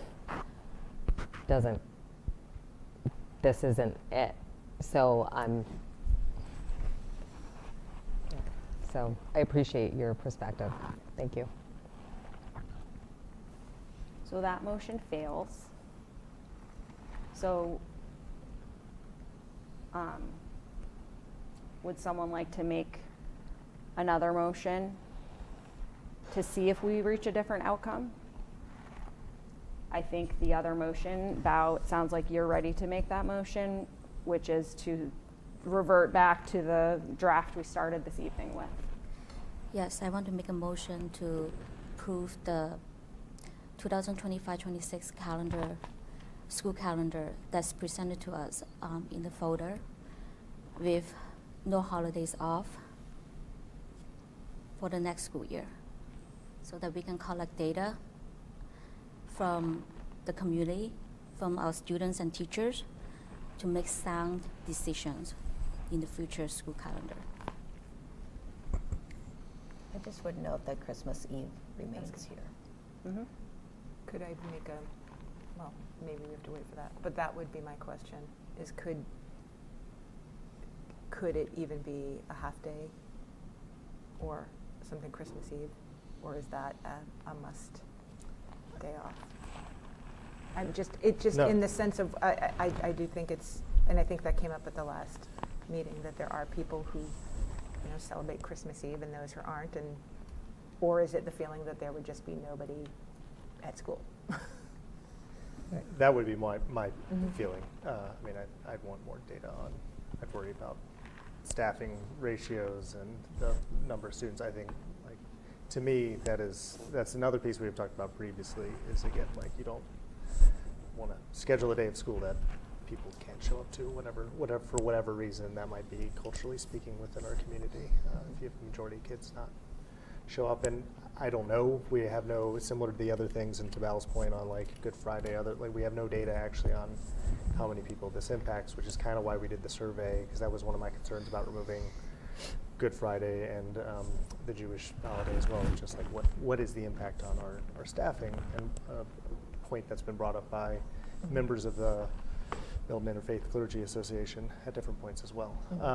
For those 2 days, I think that my perspective would be that increased on, and so I worry about us putting in the district in that position, and also doing that without talking to staff. So just a point of order, you made the motion. I don't think it was seconded yet. Second. Okay, Amanda seconds. Is there any further discussion of it? I think that's probably likely. I think that's what we're naming is this is not the people around this table that only are participating in the privileging of Christmas Eve. It is something that I think we would really run a risk of not being able to staff buildings for that day, and I think that would require further exploration and thought to make that as a step. Maybe if this is the direction we're moving, then that's part of the process that follows from here, where we continue to understand what's possible and what makes sense. But the motion's made and seconded. Can we vote on it? Any final comments? This is our, we're a 6-person board. I think we could use a 7th person, just. But everyone okay? All right, so all in favor? I'm really struggling with this one. I'm struggling on both, sorry. Just want to finish the vote. Sorry. Oh, sorry. You're fine. I don't know procedurally if we need to finish the vote or we Sorry. can talk before. So that, all in favor was 2. Opposed? Yeah. Yeah. This is why school committees have odd numbers. Or long meetings. So I would also feel, to Bal's earlier point, we are leaving someone out, and I feel like the calendar as we see it or saw it earlier today and even later today does not recognize all the holidays celebrated by students in our district, and I think that's what's missing for me. It recognizes major holidays, but I think if we're truly being inclusive, right, those need to be listed. And I don't know if that data can be collected quickly, because I think that would be important. I know some of it was mentioned in the surveys, but I don't know. You're talking about listing them on the side? Yeah, like somehow to make it feel more representative of our school community. I think we can continue, like that, those are, I Yeah. think those are sort of like housekeeping level edits that can continue to be layered on. Like moving the after school. Yes. Yeah. I think that's all part of like how we go forward. I think that our task here essentially is really just to decide when is the district in session, when do we have school, when do we not have school. Like, so those, because I mean, we also don't have the Franklin style appendix yet here, which I think we've broadly agreed is like something we would like to include, which could, yeah, to your point, reflect additional ones that aren't here yet, but also with that extra information that's educational, Yeah, shares. I think that would be important So to we'll put out do there. that, but those are, I think those are pieces that happen after we've approved the actual first and last day of school, with like what are days off in between for the purpose of scheduling PD, planning, etc. So I am a little bit flummoxed with it. Like, I'm worried we're at an impasse because we just voted 4-2 against that motion, but we didn't have a majority for the previous motion.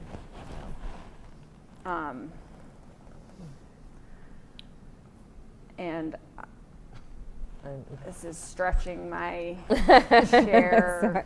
Sorry. It's me complicating it. Skill set. So no. Not sure what to do. Other than have to move it, have to table it. I don't know what else to do, but I don't know what other information people are needing. I don't think any of the information that even tabling it will get us, Yeah. we won't be able to collect the data that we No, need to make no, an we informed won't. decision on this at this point. I think that's kind of the challenge. So I guess we could go with a temporary solution, but I don't think we could necessarily phrase it around being inclusive. I think it's just accommodating the holidays that, recognizing some major holidays in here. So is that kind of returning to the previous motion? I think, yeah, I would say, Okay. yeah, with those 2 days. All right, so then I think we need to Vote. we need to revote. I'll make a motion to approve the SY26 calendar with the edits of adding in Diwali as a day off and adding in Eid al-Fitr as a day off, and a procedural edit of moving the March 19th conference, after-school conferences, and subsequently moving the last day of school to June 17th. And doing all the follow-up we've discussed. Okay. I'll second that. All in favor? Okay. All opposed? Okay. All right. Thank you all very much.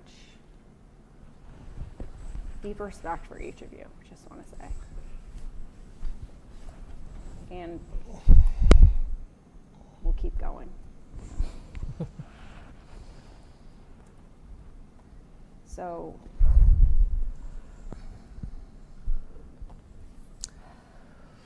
policy subcommittee. Oh, geez.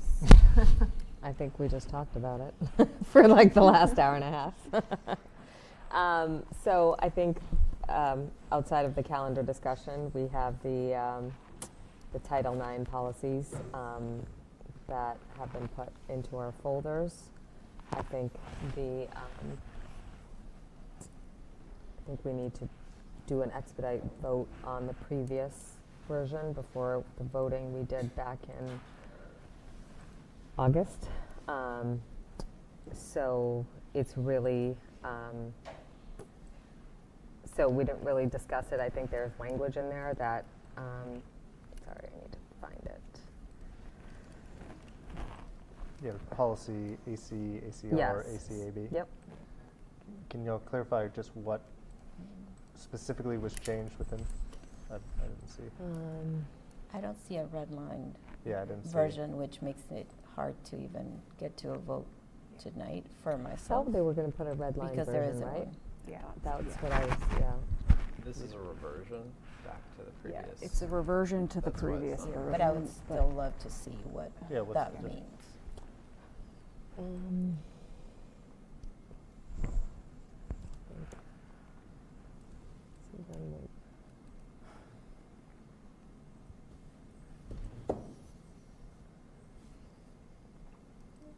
Yeah, I So agree. maybe we can try to find that. I think just, I'm just wondering. the general framing, Do we have to take a vote on this today? we do, Why? because there are Title IX. Well, do you want to answer this question? Yeah, I mean, we've now, we've gotten word from the federal government that they have reverted the Title IX regs back to 2020 or whatever the date was. Right. So we want to be aligned with that, with our policy. Correct, but I think we did hear tonight, and I thought it was a compelling statement, that there's a lot of stuff coming down, right? All these orders, but the reality is that how quickly we react to it is also an important balance. And while I do think it's important for us to be aligned, I would like to see exactly what those changes are, and then I'm also curious what other things are we doing to protect our students who are vulnerable, given the changes that have come down, but not seeing that here. So I just don't feel equipped to do it today. So one point of clarification, this isn't an executive order, actually. It's a court order. So that's a little extra, like, framing that should be provided. We got the guidance from our legal counsel. It was from January 10th. And it's a federal court vacating the changes to Title IX regulations that the Biden administration had put into place that then were challenged and removed prior to the new administration taking office. So just to not conflate, because I do think that what was raised in public comment is important, and especially as it pertains to transgender student athletes, like that is something that we will have to work through. My understanding, so correct me if I'm wrong, because if we don't have to vote on this tonight, I do think given the time, given the, the need for the red line, we would ideally be able to postpone this, all things being equal, but my understanding was that there are some current investigations underway that require our policies to be aligned with the most up-to-date legal references. That's accurate, yeah. It was that wanting to avoid exposing ourselves by proceeding in investigations that with out-of-date language in our policies. Yeah. Wouldn't the law that would was- supersede? that yeah, was wouldn't the all. law The law supersede supersedes the policy. if it needs to? Yeah. Yeah, yes. So- So maybe it's, so that's why I'm wondering, is it, I mean, this is just what Dr. Pavlicek, how he kind of represented it to us in the conversation. So I know it's challenging because you weren't there and he's not here now. Yeah, I find it hard to vote on. I just have no idea what I'm voting on, and that doesn't feel great. And again, Title IX is not like just kind of a superfluous little thing. It's very important, protects a lot of really important groups. And so, again, I totally understand kind of agreeing with following what we are required to do by law, but I think the district can do that superseding policy. We can't create a policy that forced them to do something illegal anyways. And so I would love, to Selena's point, the opportunity to see what the changes are and discuss it a bit more to make that clear for us and to make it clear for the members of our community who are, most impacted by this too.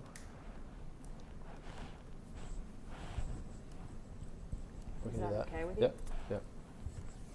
All right, so we'll do that then. We'll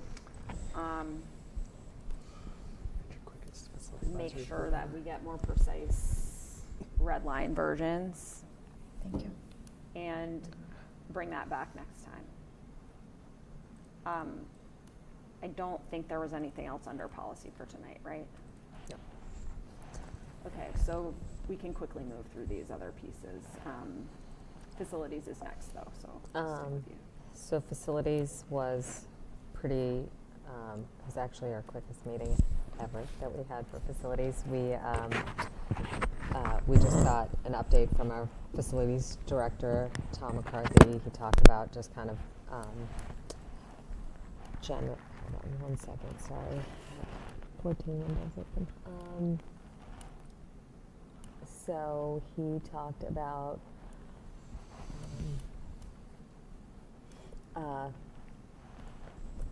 just a few housekeeping things. Boiler at Cunningham and Collycott lost a rib. They had to. They were able to put in a claim and was able to get reimbursed for like $18,000, which was great. So they can get it repaired. So no big issues in terms of the cold weather. They had like really good. I think. This, in terms of like they've had like custodial staff and so on and so forth have really done a really good job with the snow this winter. They had some college students who came in and painted the school's boiler room floors like over break, which was kind of neat. I was like, that's awesome. He was able to get some seasonal help. They're trying to continue to try and repair the inverter at Cunningham Collycott. That was one. We had talked about the outdoor learning spaces, but we haven't been able to make any progress just because it's been so cold. So that's something that's going to hopefully, Matt Morong, one of our members who was nice enough to volunteer to lead that up, he's hoping to in the next couple months just, be able to revisit that and provide more of an update. And then I did share with them the update on the Cunningham 3rd and 4th floor, which is also part of the capital committee's report, but you know, it was unanimously passed through capital and also through a warrant committee a couple of weeks ago, and we have had full support to get that pushed through. So I think in the interim, with all the other things that we're dealing with, it was great to get the support to get some help with the space at those two schools. So, and hopefully, I think we're going to try and stagger it so that if we can kind of time it to start. So it will be part of February town meeting. It's on the warrant. So hopefully it'll get green lighted and we can begin the work so that the third floor will be ready for the September of the following year, so of 2025. I mean, of this year, and then next year it'll be the fourth floor. So that was it. It was a very quick meeting. When does the fourth floor work start? When would that start?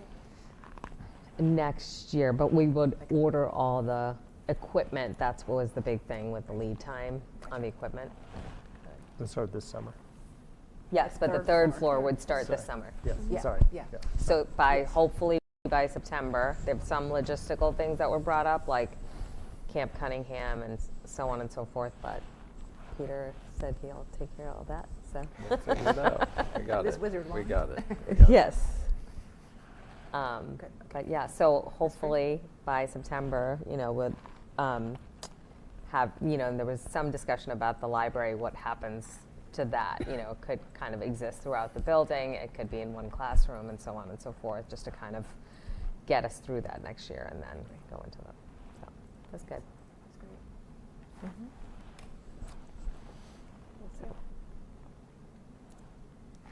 Yeah, that's the main highlight of the capital report, is that support from capital to move that request forward to town meeting, February 24th, 25th.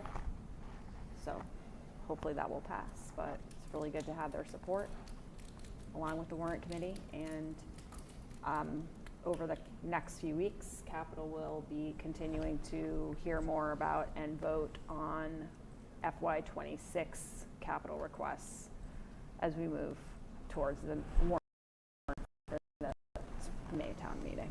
So that's all I have for that update. And then that just leaves evaluation subcommittee. So we did meet. I belatedly put, it had been in the, I think the evaluation subcommittee folder, but I put it in the folder for this meeting, and it's really just FYI at this point. We met, Anna, Mark, and I, with Peter to kind of look over the timeline for the evaluation process going forward from here, and we have a good plan. So we put some dates together here. I think you can just, you know, look over that at your leisure, and we can circle back to it. But essentially, what we can anticipate is that it will be, that should be February 2nd. We would, you know, look at the, March 2nd. Sorry. March 5th. That's the next time we're going to talk about this. March 5th, we're going to look more in detail at the timeline, the rubric, the process, and get prepared. And then it will be March 14th. We receive evidence from Peter. And from there, it will unfold pretty quickly so that we can complete a thorough and thoughtful evaluation process by April. I would suggest at this point, why don't we just hold questions? You can look through this, and we can bring it up at a future meeting to make sure that these dates will all work for people. Bao, I know, like, you have a spring break. I don't know if you're, like, last year that impacted timing for you. March 5th, I'm here. Okay, so. March 19th is when. Yeah, March 19th. I'm here. You're here, so we April have a meeting. 16th. That's a meeting where we will have received the evidence, and we will have the chance with Peter to ask him questions, just to make sure we have full understanding of what's been presented there. So, everyone okay on that for right now? Yep. Okay. Okay, we don't have minutes to approve tonight. I think we can just, next meeting, we have our budget, we have Title IX, and we'll see what else we have. But any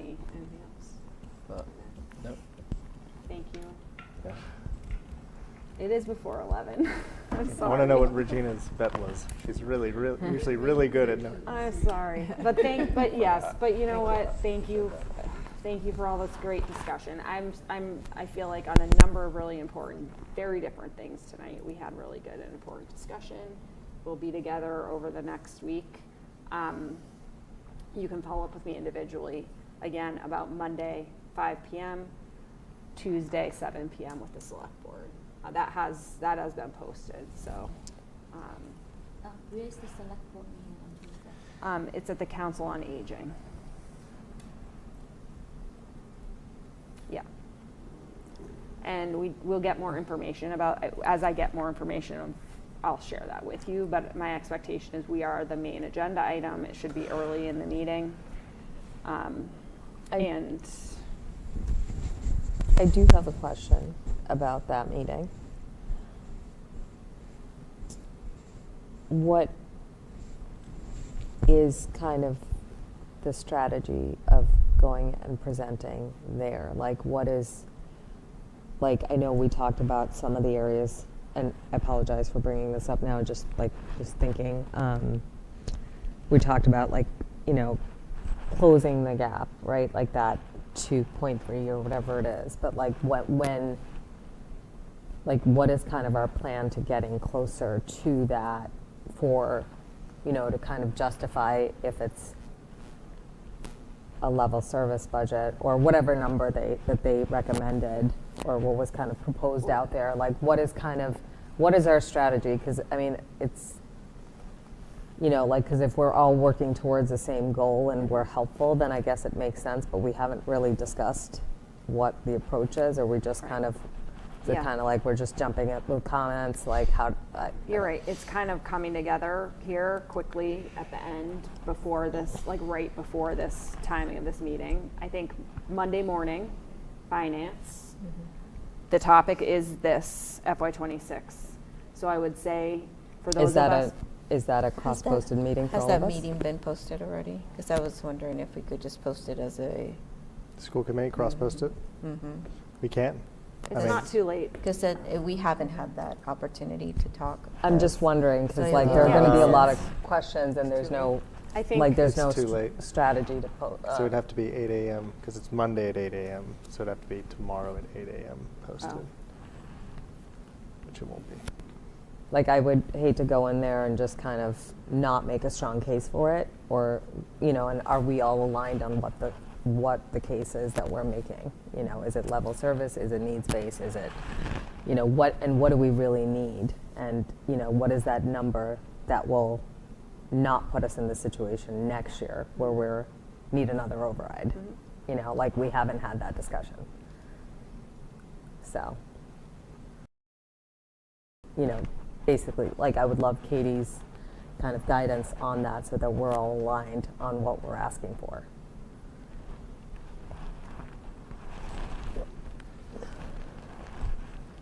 It's all very fair. I don't know how we like know. I would hate, because I just, you know, we're going in front of a committee that's going to have, there's going to be a lot of feedback, right? Like there's going to be a lot of scrutiny, there's going to be a lot of things. So are we prepared to go in there? Because I don't feel prepared.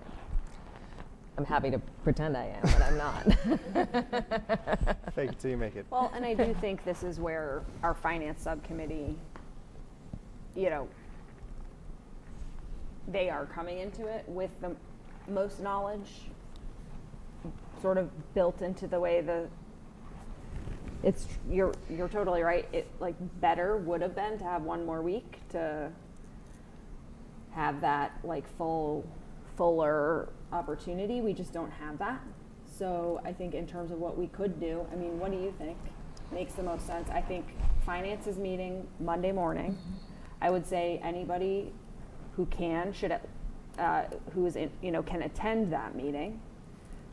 I would say we need to probably get an update following that meeting that shares sort of the finance subcommittees, like where you all come out with that. And that is going to be important for guiding us, right?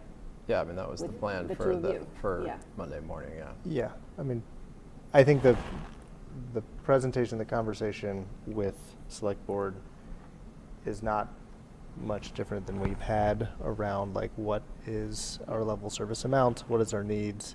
It's a matter of we've had no conversation with them, and so I think it's a matter of walking through a lot of things that we've done.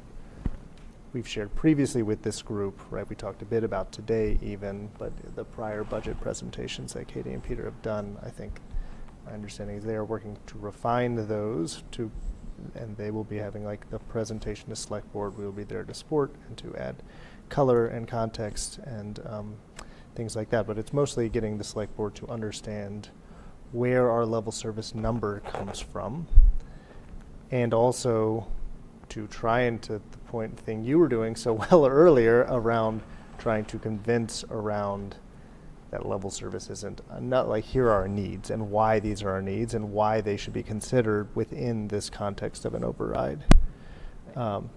Because I don't, to the point you're making, I don't think right now they are. I think the conversation is being forced towards a not even level service, but potentially more of a budget cut conversation. And so we want to make sure the town is clear, the select board, I should say, is clear on the impacts of that, which is a lot of what the color they're adding of like, hey, this is what it means to lose what you're talking about. And for us on our end to say, this is why we're advocating for both level service, but also needs funding because of what our kids deserve and what we need to do to invest in our schools. Okay. So if you want to write down a lot of things you said today, I think bringing that would be great. Otherwise, I already forgot it. I'll take some clips. Just rewatch the meeting. Yeah. Rewatch it. Okay. All right. Okay. That works. Thanks. All right. So. Make a motion to adjourn. Second. Second. All in favor? I thought you weren't going to raise your hand. Thank you. I was like, some more?